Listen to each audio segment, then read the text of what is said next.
Hi guys, எல்லோரும் எப்படி இருக்கீங்க? கத்தருக்குள்ளே எல்லோரும் சந்தோஷமாக இருப்பீங்க நான் நம்புகிறேன், நான் விசுவாசிக்கிறேன். எல்லோரும் கத்தருக்குள்ளே சந்தோஷமாக இருக்கணும்னு நான் ஆசைப்பட்றேன். உங்கள் குடும்பங்களும் நீங்களும் கத்தருக்குள்ளே எப்பொழுதும் நீடிய சந்தோஷமாக இருக்க வேண்டும் என்று நான் விரும்புகிறேன், நான் ஆசைப்படுகிறேன். நீங்கள் பழுகி பெருக வேண்டும் என்று நான் ஆசைப்படுகிறேன். ஸோ உங்களை நான் கத்தராகிய இயேசு கிறிஸ்துவின் நாமத்தில் நான் இந்த செக்ஷனுக்கு வாழ்த்தி வரவேற்கிறேன். என்னுடைய பெயர் நவீன். நான் தேவனுடைய வார்த்தையை உங்களிடத்தில் எடுத்து பேச வந்திருக்கிறேன். ஸோ அதுக்கு முன்னாடி நான் தேவனுடைய வார்த்தையை எடுத்து பேசுவதற்கு முன்னாடி நம்ம ஒரு குட்டி ஜெபம் பண்ணிவிட்டு ஒரு சின்ன ஜெபம் பண்ணிவிட்டு நம்ம தேவனுடைய வார்த்தைக்கு நேராக கடந்து செல்வோம். ஓகேவா? எல்லோரும் இருக்கிற இடத்துலேருந்து அப்படியே கண்களை மூடி தேவன் என்று மகிமைப்படுத்துவோமாக. ஏசப்பா, ஸ்தோத்திர ஆண்டவரே. ஏசப்பா, நீங்கள் மாறாதவராயிருக்கிறீங்க ஆண்டவரே. நீங்கள் மாறாதவராயிருக்கிறீர்கள் ஏசப்பா. தாய் எங்களை மறந்தாலும் தகப்பன் எங்களை மறந்தாலும் நீர் எங்களை மறப்பதில்லைன்னு சொன்ன ஆண்டவர். ஸோ அவர்கள் உன்னை மறந்தாலும் நான் உன்னை மறப்பதில்லைன்னு சொன்ன ஆண்டவர். இந்த நேரத்தில் கூட எத்தனையோ பேர் எங்களை மறந்துட்டு எங்களை பாதியில் விட்டுட்டு சென்றிருக்கலாம் ஆண்டவரே. இந்த நேரத்தில் நீங்கள் எங்களை மறக்காமல் நீங்கள் தயவு பெருத்த தேவனாக இருக்கிறதுக்காக நன்றி செலுத்திக்கிற ஆண்டவரே. நீங்கள் எங்கள் மேலே தயவாக இருக்கிறதுக்காக நன்றி செலுத்திக்கிற ஆண்டவரே. உங்களை விட்டு நாங்கள் எவ்வளோ தூரம் ஓடினாலும் நீங்கள் எங்களை பின்தொடர்ந்தே வரீங்களே ஆண்டவரே. நாங்கள் எவ்வளவு பின்மாற்றத்தில் நாங்கள் போயிருந்தாலும் நீங்கள் பின்தொடர்ந்து வந்து எங்களை அழைத்த தேவன். என்னைக்குமே நீங்கள் மாறாதவராக இருக்கீங்க ஆண்டவரே. நீங்கள் உங்களுடைய கிருபை வரங்கள் என்றுமே மாறுவதில்லை ஆண்டவரே. நீங்கள் அழைத்த அழைப்பும் உம்முடைய கிருபை வரங்களும் மாறாது, என்றுமே மாறாது. எங்கள் வாழ்க்கையில் அது அப்படியே பலிப்பதாக ஆண்டவரே. உங்கள் கிருபை எங்கள் குடும்பத்து மேலேயும் எந்த மேலேயும் தங்குவதாக, உங்கள் கிருபை எங்கள் மேலே வாசம் பண்ணுவதாக ஆண்டவரே. நீங்கள் கிருபையும் சத்தியம் நிறைந்தவராய் எங்களுக்குள் வாசம் பண்ணுங்க ஆண்டவரே. அந்த வார்த்தை கடந்து வர வேண்டும் ஆண்டவரே. எங்களை நோக்கி அந்த வார்த்தை இந்த நேரத்தில் தேவன் கொடுக்குற வார்த்தை எங்களை நோக்கி எங்களை முட்டி தள்ள வேண்டும் ஆண்டவரே. நாங்கள் எவ்வளவு சோர்வு நிலையில் இருந்தாலும் பரவாயில்ல ஆண்டவரே. இந்த வீடியோ பார்க்கறது மூலமாக எந்த சோர்ந்து கிடக்கிற மக்கள், இருட்டில் இருக்க மக்கள் இதோ பெரிய வெளிச்சத்தை கண்டார்கள் என்ற வார்த்தையின்படி அந்த நட்சத்திரத்தையே ஃபாலோ பண்ணிட்டு அந்த சாஸ்திரிகள் போன மாதிரி இப்பொழுது நாங்கள் உங்களுடைய வார்த்தையே ஃபாலோ பண்ணிட்டு உங்கள் வார்த்தைகளை ஃபாலோ பண்ணிக்கிட்டே உங்ககிட்ட நாங்கள் வரணும் ஆண்டவரே. அன்று நட்சத்திரத்தை ஃபாலோ பண்ணி உங்ககிட்ட வந்தாங்க ஆண்டவரே. அன்று நட்சத்திரத்தை ஃபாலோ பண்ணி உங்ககிட்ட வந்தாங்க. இப்போ எங்களுக்கு நட்சத்திரமா உங்களுடைய வார்த்தைகள் இருப்பதால இந்த நேரத்தில் எங்களுக்கு நட்சத்திரம் போல பிரகாசமான வார்த்தைகளை எங்களுக்கு கூட பேசி நான் உங்களை அந்த நட்சத்திரத்தை, அந்த வார்த்தைகளை நாங்கள் பின்தொடர்ந்து வந்து உங்களை காண வேண்டும் ஆண்டவரே. உங்களை காண வேண்டும். ஊழியம் செய்கிறவனுக்கும் ஊழியம் செய்யாதவனுக்கும் வித்தியாசத்தை காட்டுவேன் சொன்ன ஆண்டவர். இந்த நேரத்துல கூட அந்த வித்தியாசத்தை காட்டுங்க ஆண்டவரே. எத்தனையோ பேர் உண்மையும் உத்தமமாய் ஊழியம் செய்தும் பின்மாற்றத்தில் அடைந்திருக்காங்க ஆண்டவரே. அவர்களை நீங்கள் கூட்டி சேருங்க ஆண்டவரே. அவர்களை ஒரு சேனையாக நீங்க எழுப்ப போறதுக்காக நன்றி செலுத்திக்கிறோம் ஆண்டவரே. இந்த நேரத்திலையும் நீங்க எங்களுக்கு ஒரு சிறந்த தலைவராக அதாவது நீங்க மட்டும்தான் ஆண்டவரே. ஒரு தலைவனுக்கான குவாலிட்டி, ஒரு தலைவனுக்கான ஒரு தரம் எல்லாமே உங்ககிட்ட இருந்து இருக்கு ஆண்டவரே. உங்ககிட்ட இருக்கு. உங்களை பார்க்கிறவங்க ஒரு சிறந்த லீடராகவும் நீங்க எல்லா ரோலுமே எங்க வாழ்க்கையில பிளே பண்றதுக்காக நன்றி செலுத்திக்கிறோம் ஆண்டவரே. எங்களுக்கு ஒரு செக்யூரிட்டியா இருக்கிறதுக்காக நன்றி செலுத்திக்கிறோம் ஆண்டவரே. எங்களுக்கு ஒரு ஃப்ரெண்டா இருக்கிறதுக்கு, எங்களுக்கு ஒரு ஹஸ்பண்டா இருக்கு, ஒய்ஃபா இருந்து எல்லா ரோலையும் நீங்க பிளே பண்றீங்களா ஆண்டவரே. எங்களுக்கு அப்பாவா இருக்கீங்க, எங்களுக்கு நண்பரா இருக்கீங்க. எல்லாரோலுமே உங்களால பிளே பண்ண முடியுது ஆண்டவரே. அதற்காக நன்றி செலுத்துகிறோம் ஆண்டவரே. நீங்கள் பாரபட்சம் பார்க்காமல் ஆசீர்வதிக்கிற தேவன், நீங்கள் மன்னிப்பதில் அளவுள்ள தேவனா எங்க வாழ்க்கையில இருக்கிறதுக்காக நன்றி செலுத்துகிறோம். நாங்கள் எவ்வளவு பாவங்கள் பண்ணி நாங்கள் பின்மாற்றத்திலே போனாலும் எங்களை விட்டு விடாமல் இன்னும் வர எங்களை பின் தொடர்ந்து வர உங்களுடைய கிருபைக்காக நன்றி செலுத்துகிறோம் ஆண்டவரே. உங்க கிருபைக்காக நன்றி செலுத்திக்க. உங்க கிருபை மட்டும் இல்லாட்டினா நாங்க எப்பவோ விழுந்து போயிருப்போம், எப்பவே அழிந்து போயிருப்போம் ஆண்டவரே.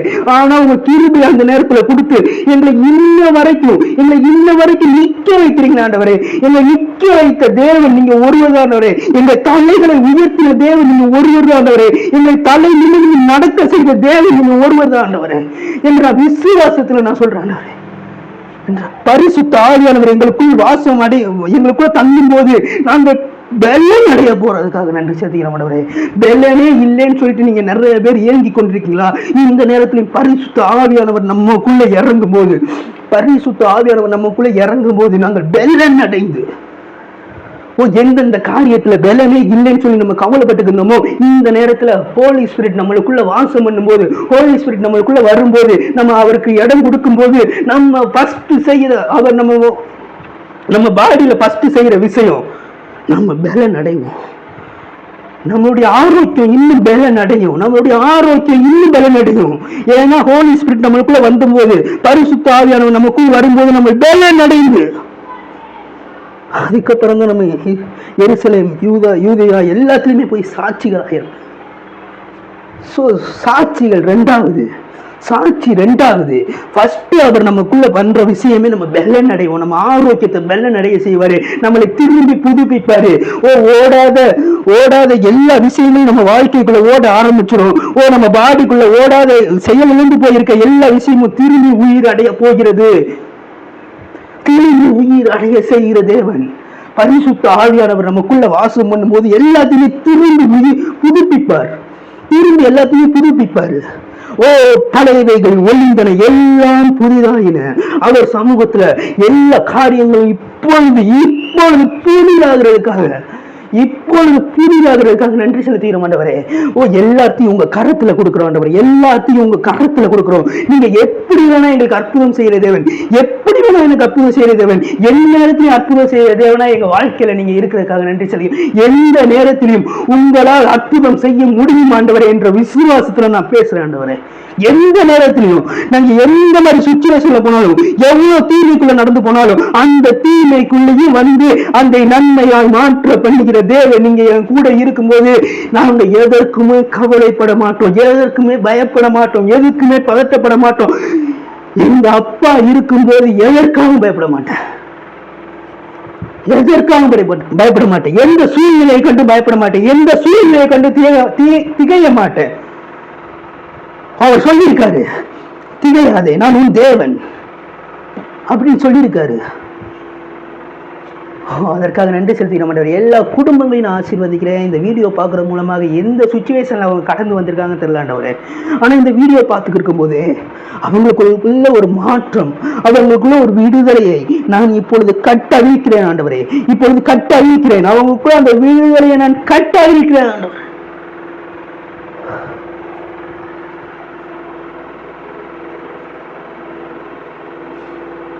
இரத்த அணுக்கள்லாம் அதிகரிக்க உதவி செய்யுங்க ஆண்டவரே. இந்த நேரத்தில் கூட இரத்த அணுக்கள்லாம் அதிகரிக்க உதவி செய்யுங்க. எத்தனை மருத்துவமனைகள்ல எத்தனை பேஷண்ட் இருந்தாலும் உங்களை விசுவாசிக்கிறவன் மரித்தாலும் பிழைப்பான் என்று சொன்ன வார்த்தையின்படி அவங்க எவ்வளவு இக்கட்டான சுச்சுவேஷன்ல இருந்தாலும் அவங்க இயேசுதான் மெய்யான தேவன், இயேசுதான் எங்களுக்கு ரட்சகர், இயேசுதான் எங்களை விடுவிக்க வந்த ஆண்டவன் அவங்க உள்ளத்துக்குள்ள ஒரு விசுவாசம் இருந்துச்சுன்னா அவங்க மரித்தாலும் அவர்கள் திரும்பியும் பிழைப்பார்கள். உயிரோடு கூட இருந்து அவரை விசுவாசிக்கிறவர்கள் மறியாமலும் இருப்பார்கள். ஸோ ஒரு இம்மார்டாலிட்டி லைஃப்பை எங்களுக்குள்ள நீங்கள் இந்த நேரத்தில் கட்டளையிடுறதுக்காக நன்றி செலுத்துகிறோம் ஆண்டவரே. ஒரு இம்மார்டாலிட்டி லைஃப் இந்த நேரத்தில் எங்களுக்குள்ளேருந்து பலப்படணும் ஆண்டவரே. அந்த சத்தியத்தில் நாங்கள் இன்னும் பலப்பட்டு அந்த சத்தியத்திலேயே நாங்கள் இன்னும் வளர உதவி செய்யுங்க ஆண்டவரே. அந்த கிருபையின் சத்தியத்தில் இன்னும் நாங்கள் அதிகமாக வளர அதிகமாக பிரகாசிக்க உதவி செய்யுங்க ஆண்டவரே. இயேசு கிறிஸ்துவின் நாமத்தில் கேட்கிறேன் நல்ல பிதாவே, ஆமென். Hi guys, கவலைப்படாதீங்க, எதுக்குமே கவலைப்படாதீங்க. ஆண்டவர் இருக்காரு, அப்பா இருக்காரு, நம்மளை வந்து கரை சேர்க்கறதுக்கு அப்பா இருக்காரு. நீங்கள் எதற்காகவும் கவலைப்படாதீங்க. என் வாழ்க்கை கரை சேர்ந்துருமா, என்னோட மகன் வாழ்க்கை கரை சேர்ந்துருமா, என் மக எப்படி நான் கல்யாணம் பண்ணி கொடுப்பேன், என் மகளை வந்து நான் எப்படி கட்டி கொடுப்பேன், இத்தனை பவுன் நகை கேட்பாங்க, இத்தனை பவுன் வந்து எல்லாமே கேட்பாங்க அப்படின்னு சொல்லிட்டு நீங்கள் கவலைப்பட தேவையே கிடையாது. உங்களையும் உங்கள் குடும்பங்களையும் கரை சேர்ப்பது அப்பாவோட பொறுப்பு. அது அவர் ரெஸ்பான்சிபிலிட்டி அவர் எடுத்துப்பாரு. நீங்க போயிட்டு ரெஸ்பான்சிபிலிட்டி எடுக்கணும்னு அவசியம் இல்லை, அவர் எடுத்துப்பாரு. எல்லா ரெஸ்பான்சிபிலிட்டியும் அவர் எடுக்க அவர் வல்லவராக இருக்கிறார். உங்கள் வாழ்க்கையில அவர் ரெஸ்பான்சிபிலிட்டியை எடுத்துப்பாருங்க. உங்களுடைய ரெஸ்பான்சிபிலிட்டியை அவர் எடுத்து, அதாவது உங்க ரெஸ்பான்சிபிலிட்டி மாதிரியே அவர் எடுத்து அதுக்கு வேலை செய்வார். அப்படிப்பட்ட ஒரு ஆண்டவரை, அப்படிப்பட்ட ஒரு தேவனை நம்ம ஆராதித்து கொண்டிருக்கிறோம். ரெஸ்பான்சிபிலிட்டி எடுக்கிற காட் அவர். நம்மளுடைய தேவைகளுக்காக அவர் ரெஸ்பான்சிபிலிட்டி எடுத்துப்பாரு. நம்மளுக்கு என்னென்ன வேணுமோ அது அவர் ரெஸ்பான்சிபிலிட்டி எடுப்பாரு. எல்லாத்தையும் அவர் ரெஸ்பான்சிபிலிட்டி அவரால் எடுக்க முடியும். முக்கியமான விஷயம், நம்ம இடம் கொடுத்தா, நம்ம விருப்பப்பட்டா, நம்மளுடைய காரியத்தை அவர் எடுத்துக்கொண்டு அவர் வேலை செய்ய முடியும். முக்கியமான வார்த்தை, நம்மளுடைய விருப்பம் இதில் முக்கியமான இதாக இருக்குது. நம்ம விருப்பப்படணும். அதாவது நம்ம விருப்பப்பட்டாதான் ஆண்டவர் என்னுடைய காரியத்தை எடுத்து நீங்கள் வேலை செய்யுங்க ஆண்டவரே, என்னுடைய காரியத்தை எடுத்து நீங்கள் வேலை செய்யுங்க ஆண்டவரேன்னு சொல்லிட்டு நம்ம விருப்பப்படும் போது தான் அவர் நம்முடைய காரியங்களை எடுத்து அவரால் வேலை செய்ய முடியும். நம்ம விருப்பப்படாமல் நம்ம இன்னும் பாவமாக பண்ணிகிட்டே போய்கிட்டே இருந்தால் அவர் எப்படி வேலை செய்ய முடியும்? செய்ய மாட்டார். ஸோ நம்ம விருப்பப்படணும். நீங்கள் வந்து பாவத்தை விடணும்னு சொல்லிட்டு 1000 முயற்சியை நீங்கள் எடுத்தாலும் அது வேஸ்ட். உங்கள் பலத்தினால் அதை விட முடியாது. ஆண்டவர் நினைத்தார்தான், ஆண்டவர் உங்கள் காரியத்தில் வேலை செய்தால் மட்டுமே அந்த பாவத்தில் இருந்து உங்களால் வெளிவர முடியும். ஆண்டவர் இல்லை என்றால் உங்களால் அந்த காரியத்திலிருந்து வெளியே வர முடியாதுங்க. உங்களை பிசாசு அப்படி கட்டி வச்சிருக்கான். பிசாசு உங்களுக்கு அப்படி ஒரு லாக்கை போட்டு வச்சிருக்கான். ஸோ அந்த காரியத்திலிருந்து அந்த பூட்டை உடைக்கணும். அந்த பூட்டை உடைக்கணும்னா அந்த கிருபையை சார்ந்துக்கோங்க. உங்களுடைய செயல்களினாலும் உங்களுடைய கிரியையினாலும் நீங்க அந்த பாவத்தை மேற்கொள்ள முடியாது. ஆண்டவருடைய கிருபையினால மட்டும்தான் அந்த பாவத்தை உங்களால் மேற்கொள்ள முடியும். ஸோ அவர் ஒரு நல்ல தலைவனா நமக்கு இருக்காரு. நம்மளுக்கு ஒரு லீடர் அவர் இருக்காரு. நம்மளுக்கு ஒரு நல்ல லீடர், நம்மளுக்கு ஒரு நல்ல தலைவன் என்றால், நம்மளுக்கு ஒரு நல்ல ரோல் மாடல் என்றால், நீங்க 1000 மனுஷர்களை பார்த்தாலும் ஏதோ ஒரு சின்ன குறை அவர்களுக்குள் இருக்கதான் செய்யும். ஏதாச்சும் ஒரு சின்ன குறை அவங்களுக்குள்ள இருக்கதான் செய்யும். ஆனா நீங்க ஒரு உண்மையான தலைவனை பார்க்க வேண்டும் என்றால் வானத்தையும் பூமியையும் படைத்த இயேசுவை பாருங்க. அவர் நமக்கு ஒரு நல்ல ரோல் மாடலா இருப்பாரு. அதுக்கு ஒரு சின்ன காரியத்தை நான் உங்கள்கிட்ட எடுத்து நான் பேச விரும்புறேன். எதுக்கு அவர் சிறந்த தலைவன், எதுக்காக அவர் சிறந்த ரோல் மாடல் அப்படின்ற ஒரு சின்ன விஷயத்தை நான் உங்கள்கிட்ட எடுத்து பேச விரும்புறேன். ஸோ சீசர்கள் எல்லாருமே படகுல போய்க்கிருக்காங்க. அப்போ இயேசு கடலின் மீது நடந்து வந்தார். அதாவது அந்த கடல் தண்ணியில இயேசு வந்து நடந்து வந்துருக்கும் போது பேதுரு வந்து, ஆண்டவரே நானும் உங்களை மாதிரி நடக்க ஆசைப்படுகிறேன் ஆண்டவரேன்னு சொல்லிட்டு பேதுரு கேட்கிறான். அதுக்கு அதாவது உலகத்தான்கள் எடுத்துக்கிட்டீங்கன்னா வச்சுக்கோங்கவே, நான் மோஸ்ட்லி எல்லாத்தையுமே சொல்ல வரல. சில பேர் அப்படி இருப்பாங்களே அவங்கள சொல்ல வரேன். ஆனா சில பேர் என்ன செய்வாங்கன்னா, தலைவர்களா இருக்கும்போது சில பேர் வந்து ஒரு ஹெட்ன்னு சொல்லிட்டு அவங்களுக்கு ஒரு பொறுப்பு கொடுத்தா அவங்க என்ன பண்ணுவாங்கன்னா, தம்பி அவங்க சொல்ற விஷயம் என்னதுன்னா, தம்பி இதெல்லாம் நீ வந்து பண்ண முடியுமா உன்னால? நான் கடல் மேல நடந்தா நீங்க நடந்துடுவியா? நான் தலைவன்டா, நான் இதுக்காக நிறைய கஷ்டப்பட்டிருக்கேன், நிறைய இது வந்து பண்ணிருக்கேன், நிறைய அற்புதங்கள் பண்ணிருக்கேன், நிறைய ஆச்சரியங்கள் பண்ணிருக்கேன். நான் கடல் மேல நடந்து வந்தா நான் தலைவன்டா, நீ சும்மா ஒரு தொண்டை, நீ வந்து எப்படி கடல் மேல நடக்க முடியும்? அப்படின்லாம் இயேசு கேட்கவில்லை. இதுலயே புரிஞ்சிருக்கும் உங்களுக்கு சிறந்த தலைவன்னா யாருன்னு உங்களுக்கு இதுலயே புரிஞ்சிருக்கும். ஏன்னா இயேசு சீசர்களை பார்த்து, உனக்கு விசுவாசம் இருந்தா நீ நடந்து வா, அப்படின்னு தான் சொன்னாரு. உனக்கு விசுவாசம் இருக்குல்ல தம்பி, உனக்கு விசுவாசம் இருக்கிற பேதுரு, நீ நடந்து வா கடல்ல, நீ நடந்து வா அப்படின்னு தான் சொன்னாரே தவிர, ஓ குருவை மிஞ்சின சிஷியன் ஆயிருவியா நீ, குருவை மிஞ்சின சிஷியன் ஆயிருவியா நீ, உன்னால நடக்க முடியுமா, நான் நடக்கிறேன்னா நான் தலைவன்டா அப்படின்னு அவர் வாயிலிருந்து வரவே கிடையாது. அப்படின்னு அவர் வாயிலிருந்து வரவே கிடையாது. அப்படின்னு அவர் சொல்லவே இல்லை. ஏன்னா ஒரு சிறந்த தலைவன் அந்த அவங்க சீசர்களை அவரை மாதிரியே மாத்தணும் என்று ஆசைப்பட்டார். அவரை மாதிரியே மாத்தணும்னு ஆசைப்பட்டாரு. இதுதான் சிறந்த தலைவனுடைய குவாலிட்டி. ஒரு தலைவன் ஒரு சிஷியனை தலைவனை போல மாற்ற வேண்டும் என்று நினைக்க வேண்டும்.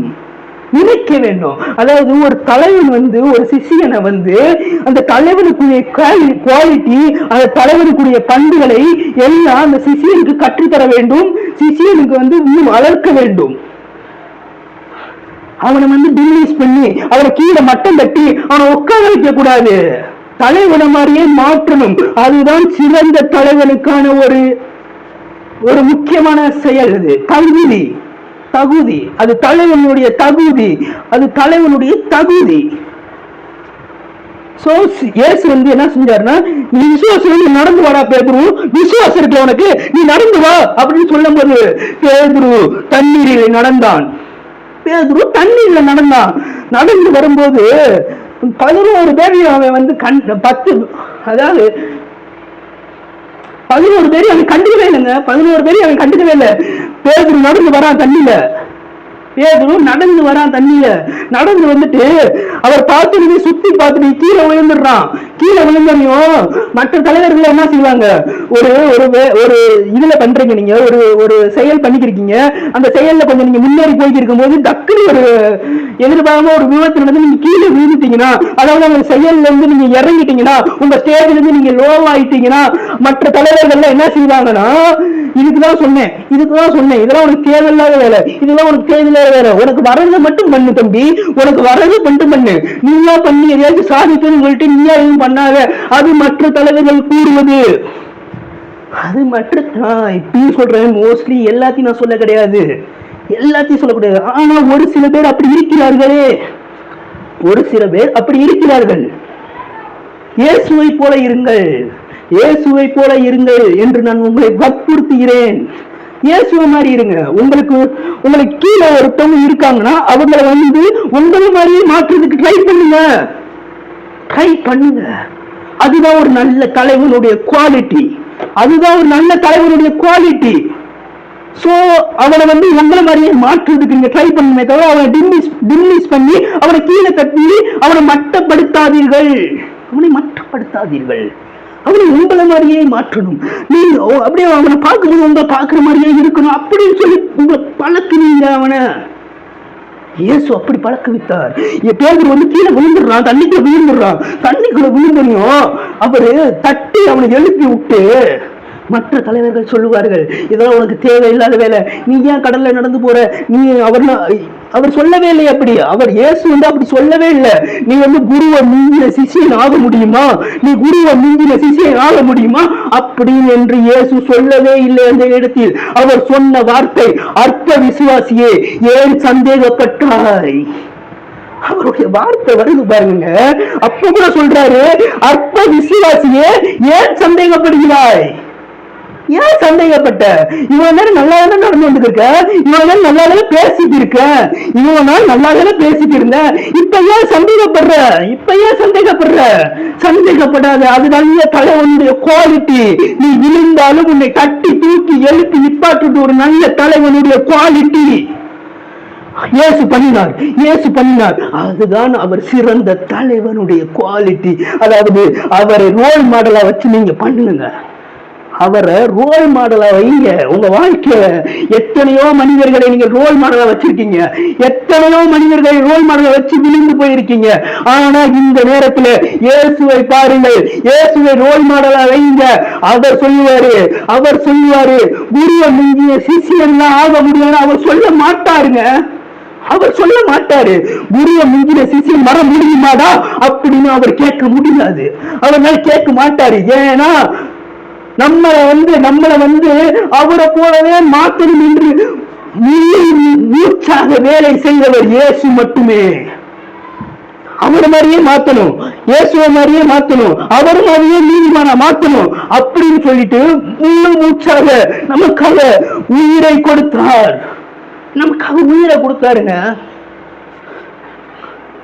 நல்ல தலைவன், நல்ல தலைவன், நல்ல ரோல் மாடல் இயேசு ஒருவரே.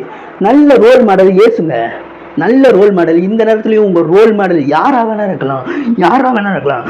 குவாலிட்டி செக் பண்ணி பாருங்க, குவாலிட்டி செக் பண்ணி பாருங்க. இயேசு மாதிரி பண்றாங்களா, இயேசு மாதிரி இருக்காங்களா, அவங்க நம்ம முன்னேறதுக்கு ஹெல்ப் பண்றாங்களா, நம்மளை தூக்கி விடுறாங்களா, நம்ம விழுந்தாலும் தூக்கி விடுறாங்களா அப்படின்றத பாருங்க. இல்ல அவங்க மட்டும்தான் வளர்ந்துகிட்டே போகணும்னு நினைக்கிறாங்களா அப்படின்றதையும் பாருங்க. இயேசு உங்களுக்கு ஒரு நல்ல தலைவராகவும் நல்ல ரோல் மாடலாகவும் இருப்பாராக. இந்த நேரத்தில் அவர் உங்களுக்கு நல்ல ஒரு தலைவராக இருக்கிறார். அன்று சீசர்களுக்கு நல்ல தலைவராக இருந்தார். சீசர்கள் விழுந்தாலும் அவர் தூக்கி விட்டார். இங்க எத்தனை பேர் தூக்கி விடுறாங்க? விழுந்தாச்சு, விழுந்துட்டோம், எத்தனை பேர் நம்மளை தூக்கி விடுகிறார்கள்? அப்பையும் இயேசுதான் வராரு, அப்பையும் இயேசுதான் வராரு. இயேசுதான் நம்மளை தூக்குறாரு, இயேசுதான் தூக்குறாரு நம்மளை. அப்பயும் இயேசுதான் தூக்குறாரே தவிர எந்த மனிதர்களும் நம்மளை தூக்கவில்லையே. எந்த மனிதர்களும் நம்மளை தூக்கவில்லை. இயேசுதான் நம்மளை தூக்கி இருக்கார். இயேசுதான் நம்மளை தூக்கி கொண்டிருக்கிறாரு. நம்ம எத்தனை முறை விழுந்தாலும், எத்தனை முறை தவறுகள் செய்து விழுந்தாலும் இயேசுதான் மறுபடியும், அதாவது மறுக்கா சொல்றேன், இயேசுதான் நம்மளை தூக்கி கொண்டிருக்கிறாரு. அவர் தூக்குறாருங்க நம்மள, அவர் நம்மளை தூக்குறாரு. நம்ம என்னதான் விழுந்தாலும் அவர் திரும்பி நம்மளை தூக்குறாரு. அற்ப விசுவாசியே, ஏன் சந்தேகப்படுகிறாய், ஏன் சந்தேகப்படுகிறாய்? அவர் மேல நம்பிக்கை இல்லையா? அவர் மேல நம்பிக்கை இல்லையா? உங்களுக்கு இருக்குல்ல, உங்களுக்கு இருக்குல்ல அவர் மேல நம்பிக்கை. அப்புறம் ஏன் சந்தேகப்படுறீங்க? அப்புறம் ஏன் சந்தேகப்படுறீங்க? அவர் ஒரு சிறந்த தலைவர் மட்டும் இல்லாமல் அவர் ஒரு சிறந்த ரோல் மாடல் கூட. அவர் சிறந்த ரோல் மாடலுங்க. ஒரு குட் குவாலிட்டி அவர்கிட்ட இருக்கு. தலைவனுக்குரிய குவாலிட்டி ஃபுல்லா அவர்கிட்ட இருக்கு. அவருடைய அந்த இதை படிங்க, மத்தேயு, மார்க்கு, லூக்கா, யோவான் அதிகாரத்தை படிச்சு பாருங்க. தலைவன்னா எப்படி இருப்பாங்க, தலைவன்னா அவருடைய குவாலிட்டி என்ன, என்னென்ன பண்ணுவார், இயேசு என்னென்ன பண்ணியிருக்காரு, என்னென்ன பண்ணிக்கு இருக்காரு, இப்படி என்னென்ன பண்ணி கொண்டு இருக்கிறார் என்றதை நினைத்து பாருங்கள். ஒரு சிறந்த தலைவராக மாறுங்கள், ஒரு சிறந்த தலைவராக மாறுங்கள். எல்லாரும் பெர்ஃபெக்ட் கிடையாதுங்க, எல்லாருமே பெர்ஃபெக்ட் கிடையாது. ஆனா பெர்ஃபெக்டான ஒரு ஆள் எனக்கு தெரியும், அது இயேசு மட்டும்தான். எல்லாருமே பெர்ஃபெக்ட் கிடையாது, ஆனா எனக்கு ஒரு பெர்ஃபெக்டான ஆள் தெரியுமே, அது இயேசு. நான் பேசுறது உண்மையா என்ன எனக்கு தெரியல, நான் பேசுறது உண்மையா என்னன்னு எனக்கு தெரியல, ஆனா உண்மையுள்ள தெய்வத்தை எனக்கு தெரியும். அந்த தெய்வத்தை பத்தி தான் உங்ககிட்ட பேசிக் கொண்டிருக்கிறேன். நான் பேசுறது உண்மையா இல்லையான்னு எனக்கு தெரியல, நான் பேசிக் கொண்டிருக்கிறது உண்மையா இல்லையான்னு எனக்கு தெரியல, ஆனா உண்மையுள்ள தெய்வத்தை பத்தி நான் பேசிக் கொண்டிருப்பது மட்டும் எனக்கு நன்றாக தெரியும். உண்மையுள்ள தெய்வத்தை பத்தி பேசிக் கொண்டிருப்பது எனக்கு நன்றாக தெரியும். ஏன்னா அவர் உண்மை உள்ளவர், ஏன்னா அவர் உண்மையுள்ள தேவன். உண்மையுள்ள தேவனை பத்தி நான் பேசினா நான் உண்மையை தான் பேசிக் கொண்டிருக்கிறேன் உங்ககிட்ட. நான் ஒன்றும் பொய் பேச கிடையாது, நான் பொய் பேசல. நான் உண்மையான தெய்வத்தை பத்தி, அந்த சத்தியத்தை பத்தி நான் எடுத்து பேசுகிறேன். அப்பொழுது நான் உண்மையை தான் பேசிக் கொண்டிருக்கிறேனே தவிர பொய் பேச கிடையாது. சோ உண்மையான தெய்வத்தை பத்தி பேசுங்க. அவர் உங்களுக்கு தலைவராகவும் அவர் உங்களுக்கு ரோல் மாடலாகவும் வைத்துக் கொள்ளுங்கள். ரோல் மாடல் வைங்க அவரை. உங்க வாழ்க்கைக்குள்ள ரோல் மாடலை எத்தனையோ மனிதர்களை கொண்டு வந்திருக்கீங்க, ஆனா நீங்க விழுந்து கொண்டேதான் இருக்கீங்க. எத்தனையோ மனிதர்கள் நீங்க ரோல் மாடலா வைக்கிறீங்க, ரோல் மாடலா வச்சு அவங்க பின்பற்றுங்க, அவங்க ஃபாலோ பண்றீங்க, எல்லாம் கரெக்ட், எல்லாமே கரெக்ட், எல்லாமே கரெக்ட். அப்படிதான் இருக்கணும். ரோல் மாடலை மற்ற மனிதர்களை வைக்கலாம், தவறு கிடையாது. ஏன்னா நானே நிறைய மனிதர்களை ரோல் மாடலா வைத்திருக்கிறேன், இப்பயும் வைத்திருக்கிறேன். மனிதர்களை நான் ரோல் மாடலாக வைத்திருக்கிறேன், அது தவறே கிடையாது. ஏன்னா அவர்கிட்ட இருந்து ஆவிக்குரிய சத்தியத்தை நான் பெற்றுக்கொள்கிறேன், அவர்கிடம் இருந்து நான் வெளிப்பாடை பெற்றுக்கொள்கிறேன், எல்லாத்தையும் அவர்கிட்ட நான் பெற்றுக்கொண்டேன், அது தவறே கிடையாது. அந்த சத்தியத்தை அவர்கிட்ட இருந்து பெற்றுக்கொள்ளலாம், அது தவறு கிடையாது. தவறு கிடையாது.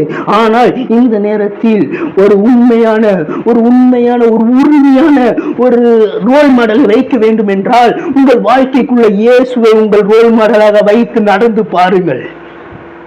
அவர் சென்ற பாதையில் செல்லுங்கள். இயேசு சென்ற பாதையில செல்லுங்க. அவரை உங்கள் ரோல் மாடலாக வைத்து நீங்க நடக்கும் போது அவருடைய பாதையில மரணம் கிடையாது. அவருடைய பாதையில மரணம் கிடையாது. நீதியின் பாதையில் ஜீவன் உண்டு, அங்கு மரணம் கிடையாது. சோ அவருடைய பாதை நீதியின் பாதை, அவருடைய பாதை. அதாவது நீங்க அவரை ரோல் மாடலா வச்சு நீங்க நடக்கிற ஒவ்வொரு ஸ்டெப்பும் அது நீதியோட பாதையா இருக்கிறனால அங்கு ஜீவன் மட்டும்தான் செயல்படுமே தவிர அங்கு மரணம் வேலை செய்ய முடியாது. ஏன்னா அவர் நீதிமானா இருக்கிறனால, அவர் சுத்த நீதிமானா இருக்கிறனால, அவர் நடந்து போன பாதைகள் எல்லாம் நீதியான பாதைகளா இருக்கிறது. அதாவது நீதியின் பாதையில் ஜீவன் உண்டு, அந்த பாதையில் மரணம் கிடையாது, அந்த பாதையில மரணம் இருக்காது. அப்ப நீ அவரை ரோல் மாடலா வச்சு நடக்கும் போது, அவரை ரோல் மாடலா வச்சு நீ நடக்கிற ஒவ்வொரு ஸ்டெப்லயும் உன்னை மரணம் மேற்கொள்ள முடியாது. உங்களை மரணம் மேற்கொள்ள முடியாது. அவருடைய பாதையில நீ நடக்க அவரை ரோல் மாடலா வச்சு நீ நடக்க நீ அவரை மாதிரி அற்புதம் பண்ண ஆரம்பிப்ப. நீ மரித்தவர்களை எழுப்புவ, நீ கேன்சரை சரி பண்ணுவ, நீ வீல் சேர் ஆளை தூக்கி விடுவ, நீ குருடனை சுகமாக்குவ. எல்லா அற்புதம் நீ உன்னால பண்ண முடியும். ஏன் பண்ண முடியுது? அவருடைய நீதியின் பாதையில நீ நடந்து செல்லும் போது, நீ நீதியின் பாதையில நடந்து செல்ற, அதாவது ஒரு நீதிமானுடைய பாதையில நீ நடந்து செல்ற. சோ அவர்னால பண்ண முடிஞ்ச எல்லா அற்புதங்களையும் ஒன்னாலையும் பண்ண முடியும். ஏன்னா நீ அவருடைய பாதையில போறப்பா, நீ அவருடைய பாதையில போறனால உன்னாலே அந்த அற்புதங்கள்லாம் பண்ண முடியுமே. இப்ப ஒருத்தரை பத்தி நான் அதிகமா மெடிடேட் பண்ணிக்கிட்டே இருந்தேன்னா அவரை மாதிரியே நான் பண்ண ஆரம்பிச்சிருவேன். இப்ப நீங்க ஒருத்தரை பத்தி அதிகமா நீங்க மெடிடேட் பண்ணிக்கிட்டே இருந்தீங்கன்னா நீங்க அவரை மாதிரியே பண்ண ஆரம்பிச்சிருவீங்க. உங்களுடைய ஆக்ஷன்ல இருக்கட்டும், உங்களுடைய செயல்பாடுகள் இருக்கட்டும், உங்களுடைய செய்திகளா இருக்கட்டும், உங்களுடைய பேச்சா இருக்கட்டும், உங்களுடைய நடவடிக்கை இருக்கட்டும், உங்க ட்ரெஸ்ஸிங் சென்ஸா இருக்கட்டும், எல்லாமே இருக்கட்டும். நீங்க ஒருத்தவரை அதிகமா விரும்பினாலும், ஒருத்தவரை அதிகமா ரசித்தாலும் அவரை மாதிரியே நீங்க எப்படி மாறுவீங்களோ அதே போல இந்த நேரத்துல இயேசுவை நீங்க அதிகமா விசுவாசித்தால், அதிகமா நம்பினா, அதிகமா லவ் வச்சா நீ அவரை மாதிரியே மாறுவ.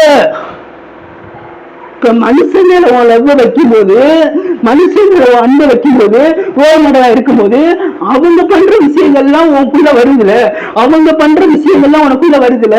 அதே போலதான் நீ இயேசுவை ரோல் மாடலா வைக்கும் போது, இயேசுவை நீ ஏற்றுக்கொள்ளும் போது, அவரை நீ அன்பு செலுத்தும் போது, அவர் பாதையில நடக்கும் போது, அதாவது அவருடைய பாதையில் ஜீவ பாதை. சோ அந்த ஜீவ பாதையில நடக்கும் போது, அந்த நீரின் பாதையில நடக்கும்போது, அந்த நீரின் பாதையில என்ன இருக்கிறது?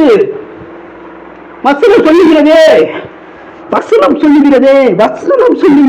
நீரின் பாதையில ஜீவன் உண்டு, அந்த பாதையில மரணம் கிடையாது.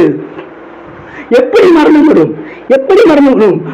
60 வயசாயிருச்சு, 70 வயசாயிருச்சு, பல்லு வலிக்குது, கால் வலிக்குது, முட்டி வலிக்குது, நீங்க வலிக்குது, அவங்க வலிக்குது, மரணம் வந்துருமா? உன்னை மேற்கொள்ளுமா? நீ ரோல் மாடலா வைக்க வேண்டியவை. அதாவது நீதியின் பாதையில நடந்து போ. நீதியின் பாதையில நடந்து போனோம்னா யாரு ரோல் மாடலா வச்சு நடந்து போக முடியும்? யாரு ரோல் மாடலா வைக்கணும்? இயேசுவை தூக்கி ரோல் மாடலா வை. இயேசுவை தூக்கி இந்த இடத்துல ரோல் மாடலா நீ வச்சனா அவர் நடந்து போன பாதைகள்ல உங்களால நடக்க முடியும் என்றால் உங்கள் பாதைகள்ல, அதாவது நீ பார்க்கிற இடமெல்லாம் அந்த இடத்துல ஃபுல்லா மரணம் கிடையாது. அப்படியே மரணம் ஏற்படும் தருவாய் வந்தாலும் நீ கை வச்சு ஜெபம் பண்ணும் போது அது டெட் பாடி உயிரோட எந்திரிக்கும். அதாவது நீ கல்லறையில கை வச்சு அந்த கல்லறை உடையும். நீ கல்லறை கை வைக்கும் போது மறித்த சடலங்கள் எல்லாம் உயிரோடையும். ஏன்னா நீ ரோல் மாடலா வச்சிருக்கிறது மனுஷனை கிடையாது, நீ ரோல் மாடலா வச்சிருக்கிறது இயேசுவை. ரோல் மாடல் முக்கியமான விஷயம். ரோல் மாடல் நீ யாரு ரோல் மாடலா வைக்கிற? தோனியை ரோல் மாடலா வச்சா தோனி மாதிரி யாரும் நினைப்ப. தோனியை ரோல் மாடலா வச்சா தோனி மாதிரி கிரிக்கெட் ஆடணும்னு நினைப்ப. ஒரு ஆவிக்குரிய தகப்பனை நீ ரோல் மாடலா வச்சா அவர் மாதிரியே பேசணும், அவர் மாதிரியே செய்யணும், அவர் மாதிரியே அற்புதம் பண்ணணும் அப்படின்னு நினைப்ப. வானத்தையும் பூமியையும் படைத்தவரை ரோல் மாடலா வச்சேனா அவரை மாதிரியே அற்புதம் பண்ணணும்னு நினைச்சுதான் ஆகணும். எப்படி மனிதர்கள், அவரும் மனுஷகுமாரனா தாங்க வந்தாரு, அவரும் மனுஷகுமாரனா தான் வந்தாரு. அவரை தூக்கி வை வாழ்க்கையில ரோல் மாடலா. இந்த இடத்துல அவரை தூக்கி வை. நான் எல்லாத்தையும் பேசிக் கொண்டிருக்கிறேன். ஏதோ சில பேருக்கு மட்டும் நான் பேசவில்லை, நான் எல்லாருக்கும் பேசிக் கொண்டிருக்கிறேன். அது பெரிய ஊழியரா இருக்கட்டும், சிறிய ஊழியரா இருக்கட்டும், மூத்த ஊழியரா இருக்கட்டும், எல்லாருக்கும் நான் பேசிக் கொண்டிருக்கிறேன். உங்கள் வாழ்க்கையில் ரோல் மாடலாக யாரை வைத்திருக்கிறீர்கள்? உங்கள் வாழ்க்கையில் ரோல் மாடலாக யாரை வைத்திருக்கிறீர்கள்? ஏதோ ஒரு மனிதனை ரோல் மாடலாக வைத்திருக்கிறீர்களா? அப்பொழுது அவருக்குரிய ஆசீர்வாதங்கள் மட்டுமே உங்களுக்கு கடந்து வரும். அந்த மனுஷனுக்குரிய ஆசீர்வாதங்கள் மட்டுமே உங்களுக்கு கடந்து வரும். ஆனால் இந்த நேரத்தில் நீங்கள், அதாவது இந்த நேரத்தில் நீங்கள் கிறிஸ்து இயேசுவை ரோல் மாடலாக உங்கள் வாழ்க்கையில் வைக்கும் போது, அதாவது அவர் நடந்து சென்ற பாதைகளில் நீங்கள் போகும்போது, ஒரு கேப்டன் ரோல் மாடலாக வச்சா கேப்டன் போற செய்தி நீங்க போகணும்ல. இப்ப கேப்டன் முன்னாடி போவாரு, டீம் மெம்பர்ஸ் எல்லாம் பின்னாடி வருவாங்க. கிரிக்கெட் டீம் எல்லாம் பார்த்திருப்பீங்க, கேப்டன் முன்னாடி போவாரு, கிரிக்கெட் பிளேயர்ஸ் எல்லாம் பின்னாடி வருவாங்க. சோ அவர் பாதையில நடந்து போவாங்க கிரிக்கெட் எல்லாருமே. சோ அதே மாதிரிதான் இந்த இடத்துல, இந்த நேரத்துல இயேசு நீங்க ரோல் மாடலா வச்சா, அவர் போற பாதையை நீங்க நடந்து போகும்போது அவருடைய பாதை எப்பொழுதுமே ராஜபாதையா இருக்கும். அவர் பாதை எப்பொழுதுமே நீதியின் பாதையா இருக்கும். அவருடைய நீதியின் பாதையில நீங்க நடந்து போகும்போது அந்த பாதையில ஜீவன் மட்டும்தான் இருக்குமே தவிர மரணம் இருக்க முடியாது. அந்த மரணம் ஆளுகை செய்ய முடியாது. அந்த மரணம் உங்களை அணுக முடியாது. அந்த மரணம் உங்களை அணுக முடியாதுங்க. அந்த மரணம் எப்படி அணுக முடியும்? நம்மள எப்படி அணுக முடியும்? ஏன்னா மனுஷனை ரோல் மாடலா வைக்கிற, நான் ஆண்டவரை ரோல் மாடலா வச்சிருக்கேன். எனக்குள்ள அந்த மரணம் வேலை செய்ய முடியாதுங்க. மரணத்துக்கு இப்ப நம்ம என்ன சந்ததி தெரியுமா? நம்ம மரணத்துக்கு கூட ஐஸ் பாய் விளையாண்டு கொண்டிருப்போம். அதாவது ஒளிந்து பிடித்து விளையாண்டு கொண்டிருப்போம். மரணத்துக்கு கூட ஒளிந்து பிடித்து விளையாடணும் என்றால், மரணத்துக்கு கூட நம்ம ஒளிந்து பிடிச்சு விளையாடணும் என்றால் நம்ம நீதியின் பாதையில் நடக்க வேண்டும். நீதியின் பாதையில் நடக்கிற பெரிய மேட்டரே கிடையாது. இயேசுவை தூக்கி ரோல் மாடலா வைங்க, இயேசுவை தூக்கி ரோல் மாடலா வைங்க. நீங்க எதுவுமே பண்ண வேணாம், இயேசுவை தூக்கி மட்டும் ரோல் மாடலா வைங்க. என்னுடைய ரோல் மாடல் இயேசுன்னு சொல்லிக்கிட்டே இருங்க. அதாவது எனக்குள்ள நீதி இருக்கு, எனக்குள்ள ஜீவன் இருக்கு, எனக்குள்ள ஜீவன் வேலை செய்யும், எனக்குள்ள மரணம் வேலை செய்யாது, அப்படின்ற வார்த்தைகள் உங்கள் வாயிலில் வரும்போது உங்கள் இருதயத்தில் வேலை செய்யும். அதாவது உங்க இருதயத்தில் நிறைஞ்சினால் வாய் பேசுங்க. சோ இப்ப என்னுடைய இருதயம் ஃபுல்லா நிறைந்திருக்கிறது. எல்லாமே எதை வச்சு நிறைஞ்சிருக்கா? எனக்குள்ள மரணம் வர முடியாது, எனக்குள்ள நீதி வேலை செய்து என்னுடைய ஸ்பிரிச்சுவல் ஃபாதர் பேசலாம் விஷயங்கள். நீதியின் பாதையில் ஜீவன் உண்டு, அந்த பாதையில் மரணம் இல்லை. புதுசா ஒன்று நான் சொல்றேன். அவரை தூக்கி நீங்க ரோல் மாடலை வைக்கும் போதுதான் அது உங்களிடம் வேலை செய்யும். அவரை தூக்கி ரோல் மாடலா வைங்க. சும்மா ஏதோ ஒரு மனுஷனை தூக்கி ரோல் மாடலா வைக்கும் போது அவர்கள் செய்த அற்புதம் மட்டுமே உங்களிடம் வேலை செய்யும். ஆனால் நீங்கள் ஆண்டவரை ரோல் மாடலா வைக்கும் போது ஆண்டவர் செய்கிற எல்லா அற்புதங்களும் உங்களில் வேலை செய்யலாம் ஆக வேண்டும். அதுதான் ஒரு உலக வழக்கம். அதுதான் ஒரு உலக வழக்கம்.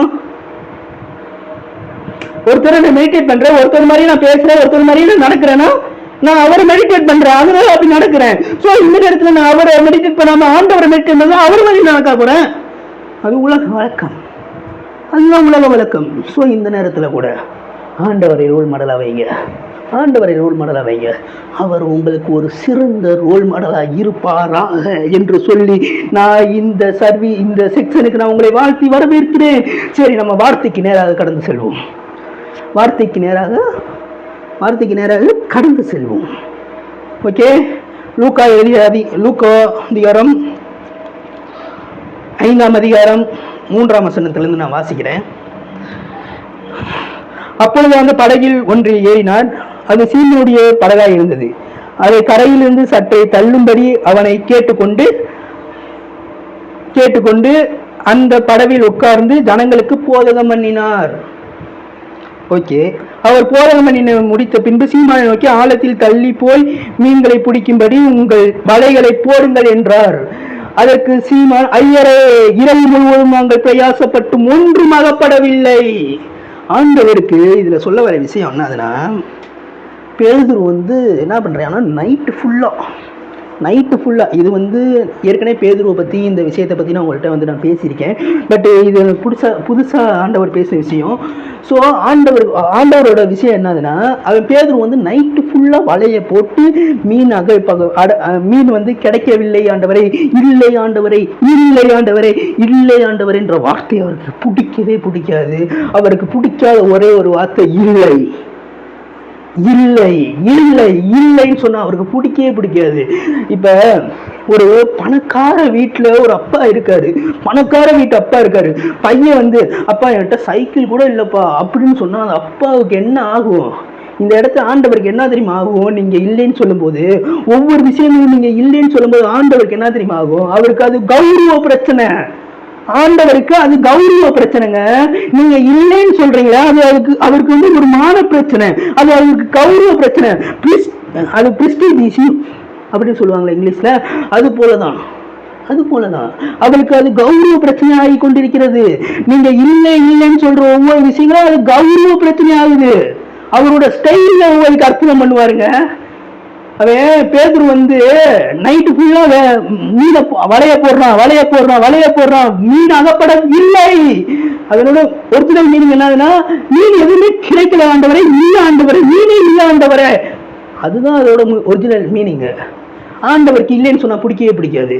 இந்த நேரத்துல கூட நீங்க இல்லைன்னு சொல்லி கொண்டிருக்கீங்களே, இல்ல எனக்கு வந்து குழந்தை இல்ல, எனக்கு வந்து பொருளாதாரம் இல்ல அப்படி நீங்க சொல்றீங்களே, ஆண்டவருக்கு அது வந்து கௌரவ பிரச்சனை, அவருக்கு பிரஸ்டீஜ் இஷ்யூ. சோ நீங்க இல்லைன்னு சொல்லக்கூடாது, உங்க வாயில இல்லைன்னு வரக்கூடாது. பிசாசு ரெண்டு டிக்ஷனரி இருக்கு. ஒண்ணு வந்து இல்லைன்றது வந்து பிசாசு உங்களை கொடுத்து புலம்ப வைக்கிற ஒரு காரியமாக இல்லைன்ற வார்த்தை வந்து யூஸ் ஆகுது. பிசாசு புலம்ப வைப்பான், இல்லைன்ற ஒரு வார்த்தையை கொடுத்து உங்களை புலம்ப வச்சுக்கிட்டே இருந்திருப்பான், குறைகளை கொடுத்து உங்களை புலம்ப வைத்துக்கிட்டே இருப்பான். இந்த நேரத்தில் ஆவியானவர் அந்த இல்லைன்ற வார்த்தையை எடுத்து ஆண்டவரை மையப்படுத்த அந்த இல்லைன்ற வார்த்தையை யூஸ் பண்ணுவார் உங்க வாழ்க்கையில. பிசாசு சொல்லுவான், உனக்கு குழந்தை இல்ல அப்படின்னு சொல்லி பிசாசு உன்னைய வந்து ஆட்கொள்ளும் போது, உன்னை வந்து புலம்ப வைக்கும் போது, ஆண்டவருக்கு நீ போய் கேட்ப, ஆண்டவரை எனக்கு குழந்தை இல்ல ஆண்டவரை. எடுத்துக்காட்டுக்கு ஒரு இந்த பகுதிக்கு நான் வரேன், எடுத்துக்காட்டுக்கு ஒரு விஷயம் சொல்றேன்.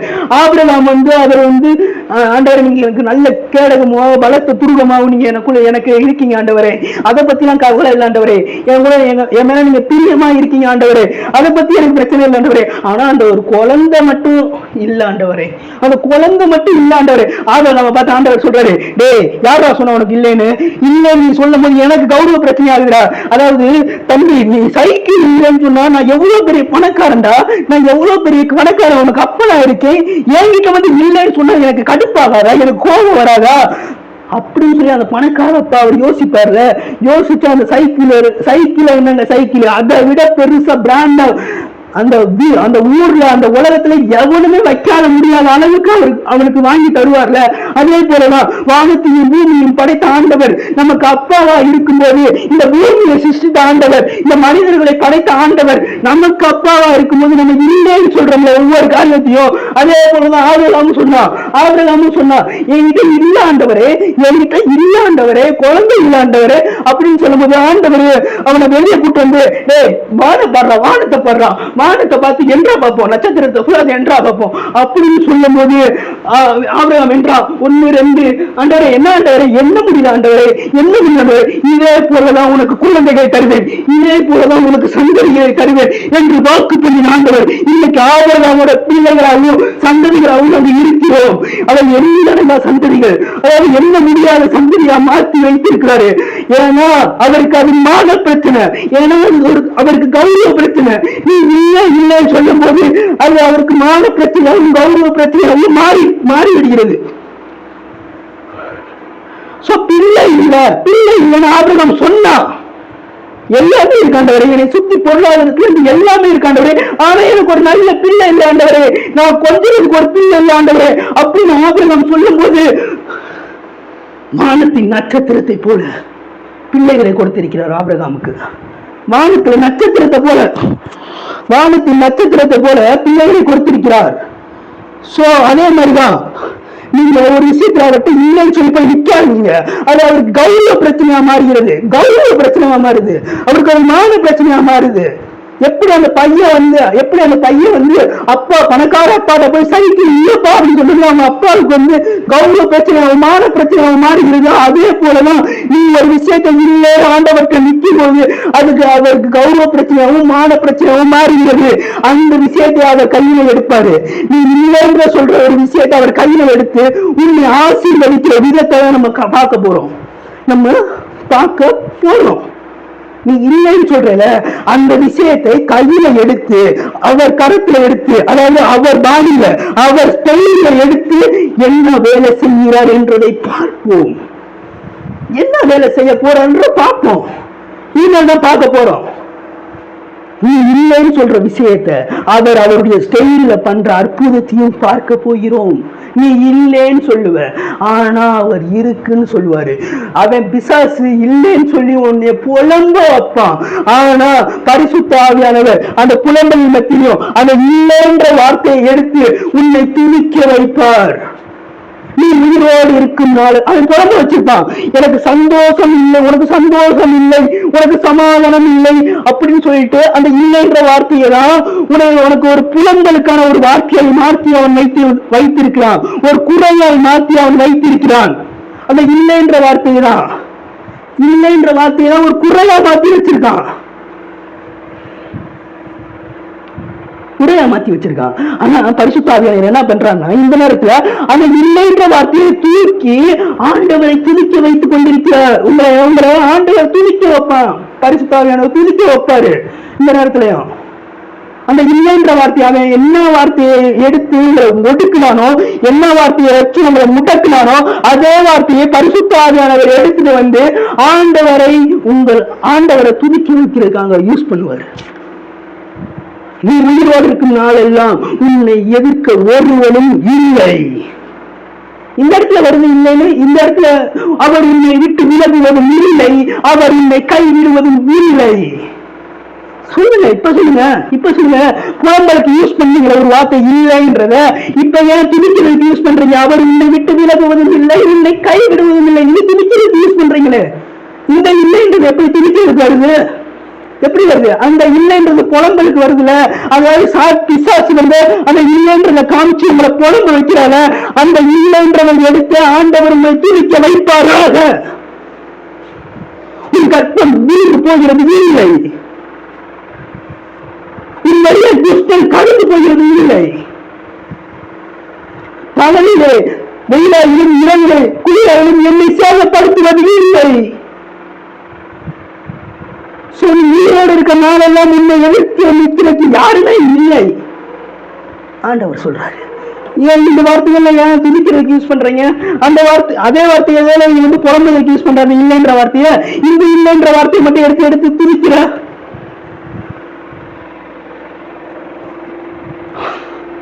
பேதுரு வந்து இப்ப வர மேட்ருக்கு இப்போ பேதுரு நைட்டு ஃபுல்லாக வலையை போட்டு மீனை பிடிக்கிறதுக்கு ட்ரை பண்ணி மீன் வந்து எதுவுமே அகப்பட இல்லை. பிசாசு புலம்பலுக்கு கொடுத்துருக்கேன் அந்த வார்த்தையை. ஆண்டவரே நைட்டு ஃபுல்லாக வலையை போட்ட ஆண்டவரே, முழுவதும் பிரயாசப்பட்டோம் ஆண்டவரே, முழுவதும் கஷ்டப்பட்டோம் ஆண்டவரே, ஆனால் ஒரு மீனும் மாட்டவில்லை ஆண்டவரே அப்படின்னு சொல்லி ஆண்டவர்கிட்ட புலம்புறான். நம்ம இருக்கார்ல ஏசப்பா இருக்காருல்ல, அவர் வந்து மான பிரச்சனை அவருக்கு. நான் அப்பனடா, உலகத்தை உண்டாக்குன ஆண்டவர்டா, நீ என்கிட்ட வந்து இல்லைன்னு சொன்னா எனக்கு அசிங்கமா இருக்குடா, எனக்கு அவமானமா இருக்குடா, எனக்கு கௌரவ பிரச்சனையா இருக்குடா. அவர்கிட்ட போய் சொல்லாம ஒரு விஷயத்த, ஆண்டவரே இது எனக்கு இல்லை ஆண்டவரே அப்படின்னு சொன்னா அவர் ஸ்டைலே வேற, உன்னை ஆசீர்வதிக்கிற விஷயமே வேற. இந்த நேரத்திலயோ நீ எது அவர்கிட்ட இல்லைன்னு சொல்லிட்டு இருக்கியோ அந்த விஷயத்தை அவர் கையில எடுத்து உன்னை ஆசீர்வதிக்கிற விதத்தை நான் இப்பொழுது சொல்ல போகிறேன். குழந்தையே இல்லை என்று நீ அவர்கிட்ட புலம்பிட்டு இருக்கல, அதாவது உன்னை புலம்ப வைத்தான்ல பிசாசு, அந்த இல்லைன்ற வார்த்தையை எடுத்து ஆண்டவர் உன்னை பார்த்து சொல்கிறார், உன் கற்பம் விழுகிறது இல்லை, உன் கற்பம் விழுகிறது கிடையாது, உன் கற்பம் விழுகாது. ஸோ ஆண்டவர் ஆசீர்வதிக்கிற ஸ்டைல பாருங்க. அவருக்கு இல்லைன்னு சொன்னா பிடிக்காது. அதாவது அவருக்கு இல்லைன்னு சொன்னா கௌரவ பிரச்சனை ஆகிவிடும். அவருக்கு இல்லைன்னு சொன்னா அது ஒரு கௌரவ பிரச்சனை ஆகிவிடும். ஸோ இல்லைன்னு சொல்லக்கூடாது. அவர்கிட்ட போயிட்டு இல்லைன்னு சொன்னா அவர் அவர் ஸ்டைல எடுத்து அவர் நம்மளுக்காக வேலை செய்ய ஆரம்பித்து விடுவார். இந்த நேரத்துலயும் அவர் ஸ்டைல எடுத்து வேலை செய்யறாரு. ஏற்கனவே பேதுரு காண்டில் இருக்கான். இங்க இந்த இடத்துல பேதுரு காண்டா இருக்கான். நைட்டு ஃபுல்லாக கஷ்டப்பட்டிருக்கேன், ஆனால் மீன் ஒன்றுமே மாட்டல, அதாவது மீன் ஒன்றுமே கிடைக்கல அப்படின்னு சொல்லி அவன் கஷ்டப்பட்டு இருக்கும்போது பேதுரு, இப்போ நீங்கள் ஒரு விஷயம் பண்ணுறீங்க, நைட்டு ஃபுல்லாக பண்ணுறீங்க, அது சக்ஸஸே ஆகலை. அடுத்த நாள் காலையில் வந்ததுக்கப்புறமே ஒருத்தவங்க உங்ககிட்ட பேசினா நீங்கள் எப்படி பேசுவீங்க? சிட்டு சிட்டு சிட்டு சிட்டு சிட்டு, அதாவது மூஞ்சியில் கடுகை போட்டால் கடுகு தெரிச்சிரும்ல, அந்த மாதிரி சிட்டு சிட்டுன்னு இருப்பீங்களே. ஆனால் பேதுரு படகு கேட்டனுமே படகு தரான். ஆனா அந்த நேரத்துல பேதுரு காண்ட்ல தான் இருக்கான். காண்டா இருக்கான், ரொம்ப ரொம்ப காண்டா இருக்கான். ஏன்னா நைட்டு ஃபுல்லா அவன் கஷ்டப்பட்டிருக்கானே, நைட்டு ஃபுல்லா பிரயாசப்பட்டிருக்கானே, ஒரு மீன் அகப்படவில்லை அவனுக்கு. அது கஷ்டத்திலையும் காண்ட்லையும் அவன் ஒரு கடுப்பான சுச்சுவேஷன்ல இருக்கும்போது ஆண்டவன் தம்பி கொஞ்சம் போட்டை தள்ளி விடுப்பான், நான் ஜனங்களுக்கு ஒரு பிரசங்கம் பண்ணிக்கிறேன் தம்பி அப்படின்னு கேட்கும்போது அவன் போட்டை தள்ளி விடுறான். அவன் போட்டு கொடுக்குறான் ஆண்டவருக்கு போட்டை கொடுக்குறான். அந்த போட்ல உட்கார்ந்து ஆண்டவர் பிரசங்கம் பண்ணினார். அந்த போட்ல உட்கார்ந்து ஆண்டவர் பிரசங்கம் பண்ணாரு. அந்த போட்ல உட்கார்ந்து ஆண்டவர் பிரசங்கம் பண்றாருங்க. பேதுரு எவ்வளவு காண்டாந்திருப்பான் அந்த நேரத்துல, எவ்வளவு காண்டாந்திருப்பான் பேதுரு. என்ன ஆண்டவர், நைட்டு ஃபுல்லாக நான் கஷ்டப்பட்டேனே, ஒரு விஷயம் அடுத்த நாள் காலையில் உங்கள்கிட்ட யார்ட்டாச்சும் ஏதாச்சும் பேசினா உங்களுக்கு எவ்வளோ கோபம் வரும். நானே செம்ம காண்டில் இருக்கேன், எனக்கே மீன் அகப்படலன்னு சொல்லி செம்ம காண்டில் இருக்கும்போது நீ வேற டென்ஷன் பண்ணாத போயிடுறா அப்படின்னு சொல்லுவீங்களே. ஆனால் பேதுரு என்ன பண்ணியிருக்காங்க, போட்டை கொடுக்குறான், ஆண்டவருக்கு போட்டை கொடுக்குறான். அதே மாதிரி பேதுரு மீன் பிடிக்கிறதுல எக்ஸ்பர்ட்டுங்க, ரொம்ப ரொம்ப எக்ஸ்பர்ட். ஆனால் இயேசு தச்சு வேலையில தான் எக்ஸ்பர்ட்டே தவிர மீன் பிடிக்கிற தொழில் எக்ஸ்பர்ட் கிடையாதுல்ல. தச்சு வேலையில எக்ஸ்பர்ட்டுங்க ஏசப்பா. ஏன்னா அவர் தச்சு வேலை பார்த்தவரு. அவர் போய் மீனவனுக்கு ஐடியா கொடுக்கலாமா? ஆனா அவர் மீனவனுக்கு ஐடியா கொடுத்தா அந்த மீனவன் அப்படியே கேட்டான். இந்த இடத்துல முக்கியமான விஷயம் அது. அவர் தச்சு வேலை பார்க்கிறவரு. அவர் தச்சு வேலை பார்க்கும்போது இந்த மீனவனுக்கு போய் ஐடியா கொடுக்குறாரு. அவர் தச்சு வேலையில அவர் எக்ஸ்பர்ட்டா இருக்காரு. ஆனா மீனவனுக்கு இது மீன்ல பிடிக்கிறதுல இது எக்ஸ்பர்ட். ஆனா தச்சு வேலை பார்க்கிறவரு இந்த மீன் பிடிக்கிறவனுக்கு ஐடியா கொடுக்குறாரு. சோ அதே போல வலையை போட்டான், வலை கிளியத்தக்க. அந்த வசனத்தை படிக்கிறேன், எப்படி ஆசீர்வதிக்கிறார். அவர்கிட்ட இல்லைன்னு சொன்னா எப்படி ஆசீர்வதிப்பார் தெரியுமா? அந்த வசனத்தை படிக்கிறேன் பாருங்க. அந்தபடியே அவர்கள் செய்து தங்கள் வலை கீழ்ந்து போகத்தக்க மிகுதியான மீன்களை பிடித்தார்கள். அப்பொழுது மற்ற படகுகள் கூட்டாளர்கள் தங்களுக்கு உதவி செய்யும்படி அவர்களிடத்தில் 2 படகுகள் அமீந்து போகத்தக்கதாக மீன்கள் நிரப்பின. வலைய போடுறான், போட்ல அமீந்து போகிறதக்க, அதாவது மீறி போற நிலையில அந்த போட்ல மீன்கள் கொட்டி கிடக்கு. திரும்பி வலைய போடுறான். என்ன பேதுரு, இப்ப இல்லைன்னு சொல்றியா? வலையில இன்னும் ஒரு 2 மீன் 3 மீன் எக்ஸ்ட்ரா அனுப்பி விடுவா, இன்னும் 2 மீன் 3 மீன் எக்ஸ்ட்ரா அனுப்பிச்சு விடுவா, இன்னொரு 10-15 மீன் அனுப்பிச்சு விடுவா. ஆண்டவரே வலையில மீன் இன்னும் வர்றதுக்கான ஒரு இது இல்ல ஆண்டவரே, போதும் ஆண்டவரே, இந்த போட்ல மீன் நம்பி இருக்கு ஆண்டவரே, இடம் இல்ல ஆண்டவரே. வந்துச்சா இப்ப வார்த்தை வந்துச்சா? இடம் இல்ல ஆண்டவரே, வலையில இடம் இல்ல ஆண்டவரே. மீன் ஃபுல்லா நைட்டு ஃபுல்லா கஷ்டப்பட்டு மீன் அகப்படவில்லை என்று சொன்னவன வலையில இடம் இல்லை என்று வைத்த தேவன் பிரஸ்டீஜ் ஆண்டவர். மான பிரச்சனைங்க இது, அவருக்கு மான பிரச்சனை. அதாவது அவருக்கு மான பிரச்சனை. அவன் சொன்னா, ஆண்டவரை நைட்டு ஃபுல்லா கஷ்டப்பட்டு நைட்டு ஃபுல்லா பிரயாசப்பட்டு எனக்கு மீன் ஒண்ணு அகப்படம் இல்ல ஆண்டவரே, எனக்கு மீன் கிடைக்கிற ஆண்டவரே இல்லை ஆண்டவரே அவன் சொன்னா. அதே வாய்தான் சொல்லுது, ஆண்டவரே வலையில இடம் இல்ல ஆண்டவரே, அப்படின்னு மாத்துவாரு. ஆண்டவரே வலையில இடம் இல்ல ஆண்டவரே. அவை வாயிலிருந்தே வந்துச்சா? 2 போட்டு மூழ்கத்தக்க மீன்களை அவர் கொடுத்தார். 2 போட்டு. அப்ப அந்த வலையை மட்டும்தான் அவர் நம்பியிருக்கணும். மான பிரச்சனை. என் பையன் என்கிட்ட இல்லைன்னு சொல்லிட்டானா, அவனுக்கு நான் என்ன பண்ணுவேன்? அவன் வலையில இடமே இல்லைன்னு சொல்ற அளவுக்கு நான் அவனை ப்ரெஸ் பண்ணுவேன். வலையில இடமே இல்லை அப்படின்னு சொல்ற அளவுக்கு ப்ரெஸ் பண்ணுவேன். இல்லைன்ற வார்த்தை உங்கள்கிட்ட இல்லை. இந்த நிமிஷத்துல இருந்து இல்லைன்ற வார்த்தையை நீங்க யூஸ் பண்றதுக்கு உங்களுக்கு இதுவே கிடையாது. இல்லைன்ற வார்த்தையை யூஸ் பண்ணாலே ஆண்டவர் உங்களுக்கு அள்ளி அள்ளி அள்ளி அள்ளி கொடுக்க ஒரு வல்லமையான தேவன் அவர் இருக்காரு. ஒரு வல்லமையான தேவன் அவரு. இல்லைன்ற வார்த்தையை யூஸ் பண்ணிருக்கான் பேதுரு. அவருக்கு மான பிரச்சனை ஆயிடுச்சு, அவருக்கு கௌரவ பிரச்சனை ஆயிடுச்சு. சோ அதே வாயிலிருந்து வர வைக்கணும். 2 போட்டை ஃபுல்லா நெப்பு. பேதுரு என்ன மீன் போதுமா இல்லைன்னா இன்னும் 2 மீனை சேர்த்து அனுப்பிச்சு விடவா? எப்படி இருக்கு? பேதுரு மீன் போதுமா இல்ல அந்த வலையில இன்னும் மீன் அனுப்பிச்சு விடவா? ஆண்டவரே வலையில மீன் வர்றதுக்கான இடம் இல்ல ஆண்டவரே, வலை ஃபுல்லாயிடுச்சு ஆண்டவரே, வலை கிழிஞ்சிருச்சான். அப்படி உன்னை ஆசீர்வதிப்பார், அப்படி உன்னை ஆசீர்வதிப்பார். என்ன செஞ்சனால ஆசீர்வச்சாரு? என்ன செஞ்சனால ஆசீர்வச்சாரு? விசுவாசம். விசுவாசனால என்னதான் உங்களுக்கு காண்டா இருந்தாலும் ஆண்டவர் சொல்ற வார்த்தைகளை, ஆண்டவர் சொல்ற விஷயங்களை நீங்க அப்படியே செய்யும் போது, ஆண்டவருக்கு நீங்க இடம் கொடுக்கும் போது, பேதுரு இடம் கொடுத்தான் ஆண்டவனுக்கு. ஆண்டவருக்கு இடம் கொடுக்குறான். ஃபர்ஸ்ட் விஷயம், போட்ல அவன் என்னதான் கடுப்பா இருந்தாலும், அவன் என்னதான் காண்டா இருந்தாலும், அவனுக்கு 1008 பஞ்சாயத்து இருந்தாலும், ஆண்டவன்ற ஒரு விஷயத்துல அவன் வரும்போது, பேதுரு வரும்போது ஆண்டவருக்கு அவன் இடம் கொடுத்தான். பிரசங்கம் பண்ண இடம் கொடுக்கிறான். அப்புறம் அவன் என்னதான் எக்ஸ்பர்ட்டா இருந்தாலும், அதாவது மீன் பிடிக்கிறவரை என்னதான் எல்லாம் கற்று தேர்ந்தவனா இருந்தாலும், என்னதான் எல்லாமே அறிந்தவனா இருந்தாலும், அவர் தச்சு வேலை பார்க்கிறவரா இருந்தாலும், அவர் சொன்ன வார்த்தைகளை அவன் விசுவாசித்தான். அவன் வலையை போட்டான். வலையில இடம் இல்ல ஆண்டவரே, இதுக்கு மேல மீன் வேணாம் ஆண்டவரே, போதும் ஆண்டவரே. அவன் அந்த மாதிரி தான் சொல்லிச்சு, ஆண்டவரே நான் நைட்டு ஃபுல்லா கஷ்டப்பட்டேன் ஆண்டவரே, எனக்கு ஒரு மீனும் அகப்படவில்லை ஆண்டவரே, இல்லை ஆண்டவரே அப்படின்னு சொன்ன வாய்தான் ஆண்டவரே வலையில இடம் இல்லை ஆண்டவரே என்ற வார்த்தை வந்தது.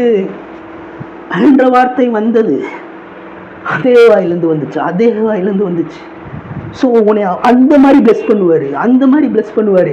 என்கிட்ட பொருளாதாரம் இல்லை இல்லை ஆண்டவரே, ஆண்டவரே வீட்டுல வைக்கிறதுக்கு இடம் இல்லை ஆண்டவரே, போதும் ஆண்டவரே அப்படின்ற சொல்ற அளவுக்கு உன்னை ஆசீர்வதிப்பார். அது அவருக்கு மான பிரச்சனை, அவருக்கு அது கௌரவ பிரச்சனை.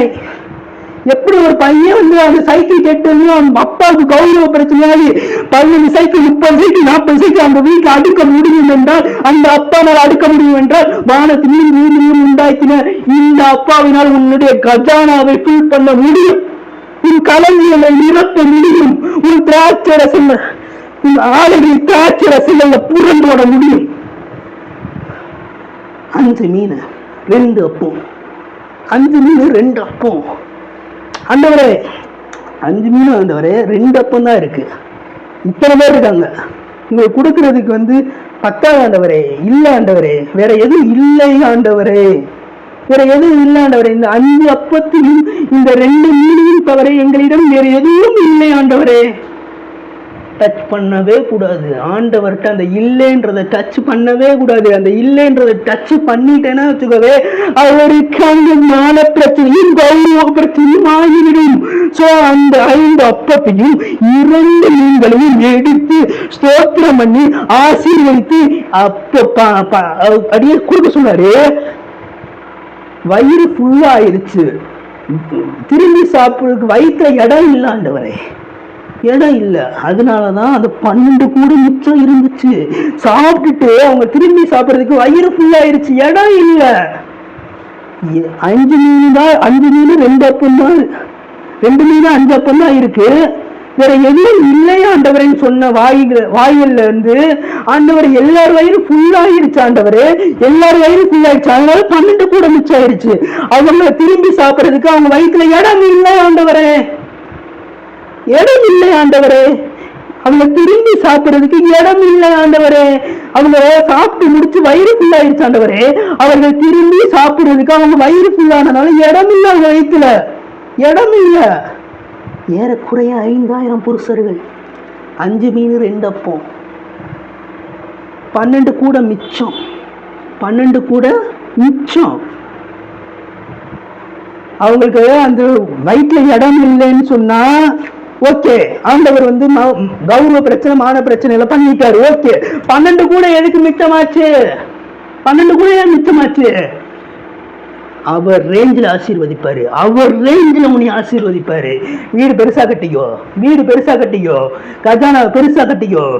அவர் ரேஞ்சில் உன்னை ஆசீர்வதிப்பாரு. எது பண்ணாலும் எது கட்டினாலும் பெருசா கட்டு, எது பண்ணாலும் பெருசா கட்டு. ஏன்னா ஆண்டவர் ரேஞ்சில் உன்னை ஆசீர்வதிக்க விரும்புகிறார். குழந்தை இல்லைன்றியா? இப்ப சொல்லு, குழந்தை இல்லை, குழந்தை இல்லைன்றியா? அவர்கிட்ட சொல்லு, இப்ப சொல்லி பாரு. ஆண்டவரே எனக்கு குழந்தை இல்லை ஆண்டவரே. ஆபிரகாம் சொன்னானே, ஆபிரகாம் சொன்னானே, ஆசீர்வதிச்சார்ல. எப்படி ஆசீர்வச்சிருக்காரு? நான் இப்ப யார் சந்ததி பானீங்களா அப்படின்னா ஆபிரகாம் சந்ததி வழியாக வந்தவர்கள் நம்ம ஆபிரகாம். இப்ப சொல்லுங்க குழந்தை இல்லைன்னு, இப்ப சொல்லுங்க, உங்க வாயிலிருந்து வரட்டும், இப்ப வரட்டும். குழந்தை இல்லை ஆண்டவரே, இப்ப வரட்டும் வாயிலிருந்து. பிசாசு அந்த இல்லைன்ற வார்த்தையை குடிச்சு உன்னை புலம்ப வச்சான்ல, பிசாசு அந்த இல்லைன்ற வார்த்தையை குடிச்சு உன்னை புலம்ப வைக்கும் போது ஆவியானவர் அந்த இல்லைன்ற வார்த்தையை எடுத்து, ஆவியானவர் அந்த இல்லைன்ற வார்த்தையை எடுத்து உன்னை வந்து திருப்பி வைக்கிறார். பிசாசு எந்த வார்த்தையை வச்சு புலம்ப வைக்கிறானோ அதே வார்த்தையை வைத்து ஆவியானவர் உன்னை துதிக்க வைப்பார்.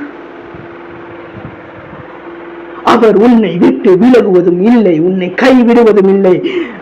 அவர்கள் உன்னை மறந்தாலும் நான் உன்னை மறப்பதில்லை. இல்லை இல்லை, எல்லாம் இல்லை. ஆண்டவர் ஆசீர்வதிப்பார், ஆண்டவர் ஆசீர்வதிப்பார். அவர் வார்த்தைகளை கேட்டு, அவர் வார்த்தைகளை விசுவாசித்து, அவர் சொல்கிறதை செய்வாயாகி உன்னுடைய இல்லை, உன்னுடைய புலம்பலின் இல்லை உன்னுடைய துதியின் இல்லையாய் மாறிவிடும். நல்லா புரியுதா? புரியுதா? உன்னுடைய புலம்பலின் இல்லை என்ற வார்த்தை உன்னுடைய துதியின் இல்லையாய் மாறிவிட அவருடைய வார்த்தையை அப்படியே எடுத்து விசுவாசி.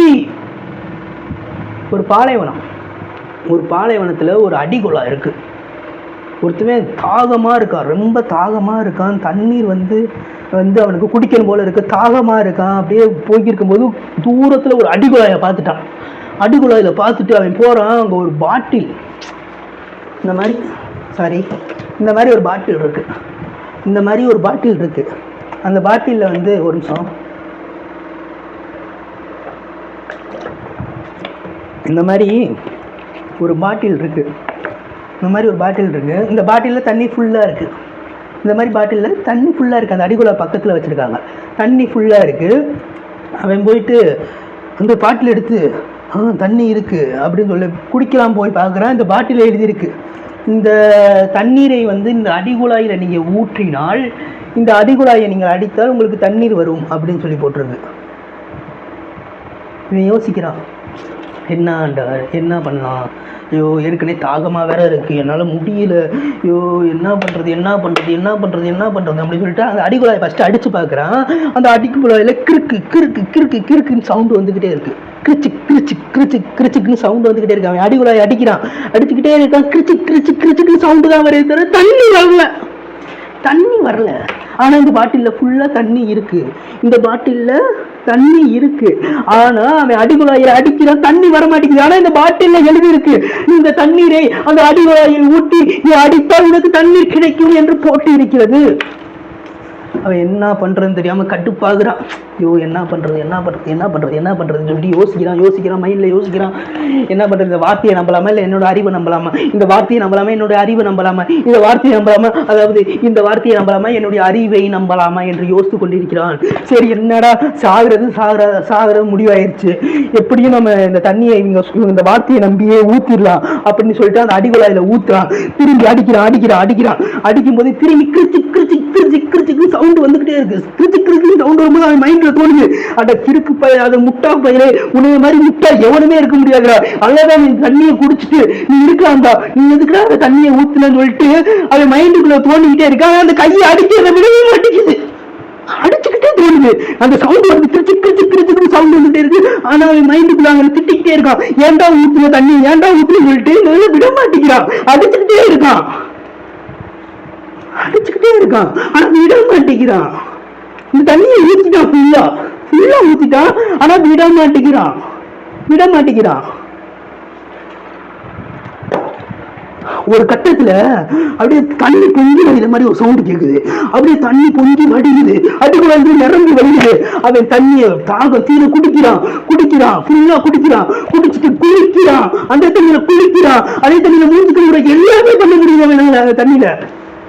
இந்த வார்த்தையை நம்பினான், இந்த வார்த்தையை அவன் நம்பி அந்த இதை வந்து தண்ணியை ஊத்தினால அதனால வந்த விளைவு.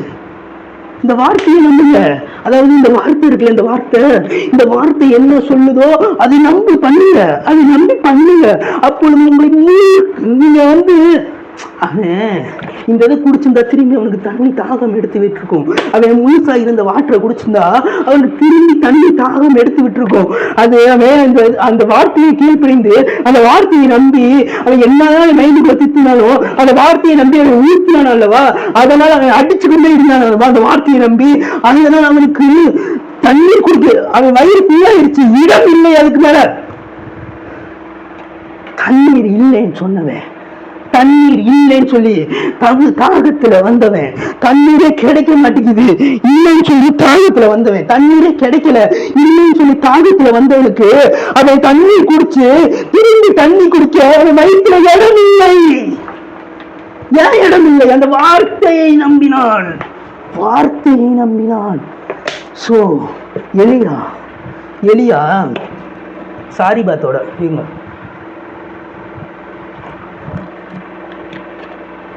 எலியா சாரிபாத் காக்கா வந்து சாப்பாடு கொடுத்துச்சு. ஆண்டவருடைய வார்த்தை எலியாவுக்கு உண்டாயிட்டு அவன் வந்து சாரிபாத்தோட போப்பா, உனக்கு சாரிபாத்ன்ற ஊரில் வந்து ஒரு விதவை ஏற்படுத்தி வச்சிருக்கேன், அவன் உனக்கு ஆகாரம் கொடுத்து அவனுடைய போசிப்பா அப்படி சொன்னனையும் பிசாசு சாரிபாத்து விதவை என்ன புலம்பல் வச்சிருக்கானா, என்னிடத்தில் இருக்கும் கொஞ்சம் மாவுகளையும் கொஞ்சம் அந்த கலசை எண்ணெய்களையும் வச்சிருக்கேன், நான் இதை குடிச்சிட்டு நாங்கள் செத்து போயிடுவோம், என்கிட்ட வேற எதுவுமே இல்லை, இந்த கொஞ்சம் மாவும் இந்த கொஞ்சம் எண்ணெய் மட்டும்தான் இருக்குது, வேற எதுவும் இல்லை. அதுக்கு எலியா வந்து சொல்றான், நீ எனக்கு ஃபர்ஸ்ட் நான் சொன்னதை வந்து நீ கொண்டு வா அப்படின்னு சொன்னையும் அவளும் வந்து அது கொஞ்சமாவு, அதான் அந்த பைப்பு கதை சொன்னல, அந்த அடிகொலா கதை, அதே மாதிரி தான். அடைய ஊத்துறா, மாவை ஊத்துறா, எண்ணெய் ஊத்துறா, சுடுறா, அடைய சுடும்போதே இதை சாப்பிட்டு நம்ம செத்து போலான்னு இருந்தோம். ஆனால் அவர் கொடுக்க சொல்றாரு, ஆண்டவர் வந்து சொல்லியிருக்காருன்னு சொல்றாரு, தீர்க்க தரிசனமா சொல்றாரு, ஒரு தீர்க்கதரிசி கேட்கிறாரு அப்படின்னு சொல்லிட்டு அவ ஊத்தி வந்து கொடுக்குறா. இதுக்கப்புறம் எதுவுமே இல்லைன்னு அவ நினைச்சவ அவ அடுத்து வீட்டுக்குள்ள என்ட்ரி ஆகுறா. வீட்டுக்கு ஃபுல்லா மாவு வாசனை, அந்த எண்ணெயோட வாசனை. அதாவது அந்த தேசத்துல திரும்பியும் ஆண்டவர் மழையை கட்டளையிடும் வரை அந்த வீட்டில் மாவும் குறையாது, அந்த எண்ணெயும் குறைவதில்லை. இப்ப எப்படி இருக்கு? அந்த இல்லைன்ற அந்த சாவோட ஒரு வேடு, அந்த இல்லைன்ற அந்த மரணத்தோட வேட ஆண்டவர் அந்த இல்லைன்ற வேடை எடுத்து சாரிபாத்தோட விடவை வீட்டுல வச்சு அந்த இல்லைன்ற வார்த்தையை அவர் தூவியின் வார்த்தையை மாற்றிவிட்டார். மாத்திருவார். சோ இந்த நேரத்திலையும் இல்லைன்னு சொல்லி புலம்பாதீங்க. அவருக்கு அது மான பிரச்சனையாகவும் அவருக்கு ஒரு தன்மான பிரச்சனையாகவும் இருக்கிறது. அவருக்கு அது ஒரு மான பிரச்சனையா இருக்குங்க. நீங்க இல்லைன்னு சொல்ற விஷயம் அவருக்கு அது ஒரு மான பிரச்சனை, அவருக்கு ஒரு மான பிரச்சனை. சோ பிரஸ்டீஜ் போகுது அவருக்கு. என் பிள்ளையா இருந்துட்டு இல்லைன்னு சொல்லி புலம்புறியாடா, என் பிள்ளையா இருந்து நீ வந்து நான் உனக்கு அப்பாடா, நீ என் பிள்ளையா இருந்துட்டு இல்லைன்னு சொல்லி புலம்பிக்கிட்டே இருக்க. அப்ப எனக்கு என்னடா பிரஸ்டீஜ் விஷயம்? எனக்கு வந்து உனக்கு மான பிரச்சனை ஆகிக்கடா. நீ இல்லைன்னு சொல்லி புலம்பிக்க இருக்காது. எத்தனை இல்லைன்னு சொல்லி நீ இல்லைன்னு சொல்லி புலம்பி பாரு. இப்ப சொல்லி பாரு இல்லைன்னு. அவர் இல்லைன்னு சொன்ன எவ்வளவு ஆசீர்வதிப்பாரு. 2 போட்டு நெரும்பு தக்க வகமா 2 போட்டு நீருபடி வலை கீழியும்படி வலையில் இடம் இல்லை. ஆண்டவர் கேட்கிறாரு, என்ன பேசணும்? மீன் போடுமா, இல்ல 5 மீன் 10 மீன் சேர்த்து அனுப்பிடுமா? ஆண்டவரே வேணாம் ஆண்டவரே, வலையில இடம் இல்லை ஆண்டவரே, நைட்டுக்குள்ள கஷ்டப்பட்ட ஆண்டவரே, மீன் அகப்படவில்லை என்று சொன்ன வாயில நைட்டுக்குள்ள இடம் வலை ஃபுல்லா நம்பிருச்சு ஆண்டவரே, வலை ஃபுல்லா கிளியத்துக்கு விளைவா இருக்கு ஆண்டவரே. இந்த நேரத்துல நீங்க இன்னும் 5 மீன் 10 மீன் அனுப்பிச்சு விடவான்னு கேட்கறீங்க ஆண்டவரே. வலையில இடம் இல்லை ஆண்டவரே, வலையில இடம் இல்லை ஆண்டவரே. எப்படி வச்சாரு, எப்படி வச்சாரு. இல்லைன்னு சொல்லாதீங்க, இல்லைன்னு சொல்லாதீங்க. அவர் ஆசீர்வதிக்கிற ஸ்டைலே வேறையா இருக்கும். குழந்தை இல்லைன்னு சொல்லாதீங்க. ஆபிரகாம் எப்படி வெளியே கூட்டு வந்து நட்சத்திரத்தை என்றா, நட்சத்திரத்தை என்றா, நட்சத்திரத்தை என்றா, அந்த மாதிரி உனக்கு குழந்தைய வச்சிருக்கண்டா, அது மாதிரி உனக்கு குழந்தைய வச்சிருக்கண்டான்னு சொன்ன ஆண்டவர் என்னவே முடியாது, என்னவே முடியாது. நட்சத்திரத்தை அந்த மாதிரி உனக்கு குழந்தையை தருவார். நீ இல்லைன்னு சொல்லிட்டேல, அவத்த ஆண்டவரே எனக்கு குழந்தை இல்ல ஆண்டவரேன்னு சொல்லிட்டேல. அவர் ஸ்டைல் பார்த்தேல, ஸ்டைல பார்த்தேல. இதே ஸ்டைல்ல உனக்கு குழந்தை, இதே ஸ்டைல்ல உனக்கு பொருளாதாரம், இதே ஸ்டைல்ல உனக்கு சுகம் அவர் இந்த மாதத்திலிருந்து உனக்கு கட்டளை விடுவாராக. இந்த மாதத்தில் அவர் உனக்கு கட்டளை இடுவாராக. அவர் வார்த்தையை நம்பி, அவர் வார்த்தையை விசுவாசித்து, அவர் வார்த்தையின்படி செய்வாயாக, அவர் வார்த்தையின்படி செய்வாயாக. உனக்கான ஆசீர்வாதம். அவர்கள் விசுவாசித்தார்கள், தேவனுடைய மகிமையை கண்டார்கள். சொல்லி விசுவாசி. ஆண்டவர் இல்லைன்னு சொல்லி ஒரு விஷயத்தில் இல்லாத அவருக்கு மான பிரச்சனையாகவும் அவருக்கு ஒரு கௌரவ பிரச்சனையாகவும் மாறிவிடும். அப்பொழுது அவர் ஆசீர்வதிக்கும் விதம் அவருடைய ஸ்டைல்ல இருக்கும். மனுஷ ஸ்டைல் அவர் ஆசீர்வதிக்க மாட்டாரு, மனுஷ ஸ்டைல் அவர் ஆசீர்வதிக்க மாட்டாரு, அவர் ஸ்டைல் ஆசீர்வதிப்பாரு. பிசாசு எந்த காரியத்தில் இல்லைன்னு சொல்லி, பிசாசு எந்த காரியம் இல்லைன்னு சொல்லி உடைய புலம்ப வைத்தானோ, உன்னை புலம்பலுக்குள்ள கூட்டு போனானோ, ஒரு அழிவுக்கு நேரம் கூட்டு போனானோ, ஆண்டவர் இல்லைன்ற ஒரு வார்த்தையை எடுத்து உன்னை துதிக்க செய்வதாக. கண்களை மூடி ஒரு சின்ன பிரேயர் பண்ணிட்டு முடிச்சுக்கலாம். ஏசப்பா ஸ்தோத்திரம் ஆண்டவரே, இந்த நேரத்தில் கூட நல்ல வார்த்தைகள் நல்ல சத்தியத்தை எங்களை கொடுத்ததுக்காக நன்றி செலுத்துகிறோம் ஆண்டவரே. நாங்கள் இல்லை என்று உங்கள்கிட்ட வந்தால் நீங்கள் எங்களை துதிக்க செய்கிற தேவன். அந்த இல்லை என்ற வார்த்தையை வைத்து எங்களை துதிக்க வைக்கிறீங்க, அதுக்காக நன்றி செலுத்துகிறோம் ஆண்டவரே. எங்களுக்கு தேவையான எல்லாவற்றையும் எங்களுக்கு தந்து எங்களை ஆசீர்வதிங்க ஆண்டவரே. நீங்க நினைத்தா எல்லாமே செய்ய முடியும் ஆண்டவரே. உங்களால் செய்யக்கூடாத அதிசயமான காரியங்கள் ஒன்றுமே கிடையாது. எல்லார் குடும்பத்தையும் ஆசீர்வதிங்க, எல்லா பொருளாதாரத்தையும் ஆசீர்வதிங்க. அந்த விதவைக்கு செய்த அற்புதம் மாதிரி எங்கள் வீட்டில் எங்களுடைய ஆலைகளை திராட்சை ரசம் புரண்டு ஓடவும், எங்கள் களஞ்சி எங்கள் பூரணமாய் நிரம்பவும் வைங்க ஆண்டவரே. உச்சிரமான கோதுமையினால் உன்னை திருப்தியாக்குவேன்னு சொன்ன ஆண்டவர், கண்மணியின் தேனினால் உன்னை திருப்தியாக்குவேன்னு சொன்ன ஆண்டவர். இந்த நேரத்தில் கூட அந்த வார்த்தைகளை நான் உங்க மேல பேசுறேன் ஆண்டவர், இவங்க மேல பேசுறேன். இந்த வீடியோ பார்க்க ஒவ்வொருத்தவங்க மேலே நான் பேசுறேன் ஆண்டவர். ஏசு கிறிஸ்து நான் கேட்கிறேன், நல்ல பிதாவே, ஆமேன். ஓகே கைஸ், எல்லாரும் பார்ப்போம், அடுத்த செக்ஷனில் சந்திப்போம். இந்த சத்தியத்தை நல்லா கேளுங்க, மற்றவங்களுக்கு ஷேர் பண்ணுங்க. இந்த விஷயத்தை ஷேர் பண்ணுங்க. இல்லைன்னு சொல்றவங்களுக்கு இந்த விஷயத்தை ஷேர் பண்ணுங்க. எந்தெந்த காரியம் இல்லைன்னு சொல்லி அவங்க புலம்பிக்கு இருக்காங்களோ அந்த புலம்பலை அவர் துதியாக மாற்றுகிறார். அதாவது அந்த புலம்பலை அவர் துதியாக மாற்றுகிறார். ஸோ இல்லைன்னு சொல்றவங்ககிட்டலாம் இந்த மெசேஜை எடுத்து ஷேர் பண்ணிக்கிட்டே இருங்க. அவருடைய நாமத்தை மகிமைப்படுத்திக்கிட்டே இருங்க. அதுக்காக நாம் இந்த பூமியில இருக்கோம். அவருடைய நாமத்தை நம்ம மகிமைப்படுத்த நம்மளுக்குள்ள அவர் வாசம் பண்ணி கொண்டே இருப்பார். என்னை மகிமைப்படுத்துகிற எந்த ஸ்தானத்திற்கும் நான் இறங்கி வருவேன் சொன்னாண்டவர். இந்த நேரத்தில் கூட அவரை மகிமைப்படுத்துகிற உங்களுக்குள்ள அவர் இறங்கி வருவாராக. ஓகே காய்ஸ், பாய். இல்லைன்னு சொல்லாதீங்க. இல்லைன்னு சொன்னா அதுக்கு அவருக்கு மான பிரச்சனையாக இருந்து நீங்க இல்லைன்னு சொல்லிட்டு அவருடைய வார்த்தையை நீங்கள் விசுவாசிக்கும் போது அப்படி எப்படி அந்த பாலைவனத்தில் அந்த வாட்டர் கேனில் போட்டிருக்க வார்த்தையை நம்பி காரியத்தை பண்ணானோ, அதே போல் நமக்கு கொடுக்கப்பட்ட வாட்டர் கேன் இந்த தான். இந்த வாட்டர் கேனில் போட்டிருக்க வார்த்தையை நம்பி இறங்குங்க. நீங்கள் அந்த தண்ணியை குடிச்சிருந்தீங்கன்னா அந்த தண்ணியோட போயிருக்கும். ஆனால் இந்த வாட்டர் கேனில் போட்டிருக்க வார்த்தையை நம்பி நீங்கள் ஊற்றுனீங்கள, தண்ணியை ஊற்றுனால அந்த தண்ணி ஃபுல்லாக நிரம்பி வலிஞ்சிச்சுல, நிரம்பி ஃபுல்லாக வலிஞ்சு நீங்கள் குளிக்கிறீங்க, நீங்கள் குடிக்கிறீங்க. உங்கள் வயிற்றில் இடம் இல்லைல்ல, தண்ணி அடுத்து குடிக்கிறதுக்கு இடம் இல்லை. அதை குடிச்சிங்கன்னா திரும்பி அவனுக்கு தாகம் எடுத்திருக்கும், வயிற்றில் இடம் இருந்திருக்கும். ஆனால் இவன் குடிச்சு அந்த தண்ணி இடமே கிடையாது, திரும்பி அந்த வயிறு ஃபுல்லாகிடுச்சு தண்ணி குடிச்சு. ஸோ அந்த மாதிரி உங்களை ஆசீர்வதிப்பாராக. அவர் 5 மீன், அவர் 2 மீனையும் 5 அப்பத்தையும் வச்சு 5000 ஏறக்குறைய 5000 புருஷருக்கு அவர் போஷிச்சார். 12 கூடையும் மீதம் எடுத்தார். 12 கூட மீதம் எடுத்தார். மீதம் எடுக்கிறது அவருடைய ப்ரெஸ்டீஜ், அதாவது மான பிரச்சனை. அவர் கத்தருங்க, அவர் கடவுள், அவர் காடுங்க. ஓகே காய்ஸ், பாய். உங்கள் குறைகளை அவர் நிறைவாக்குவார். ஓகே, அடுத்து உங்களிடம் விடைபெறுவது உங்கள் நவீன். பாய்.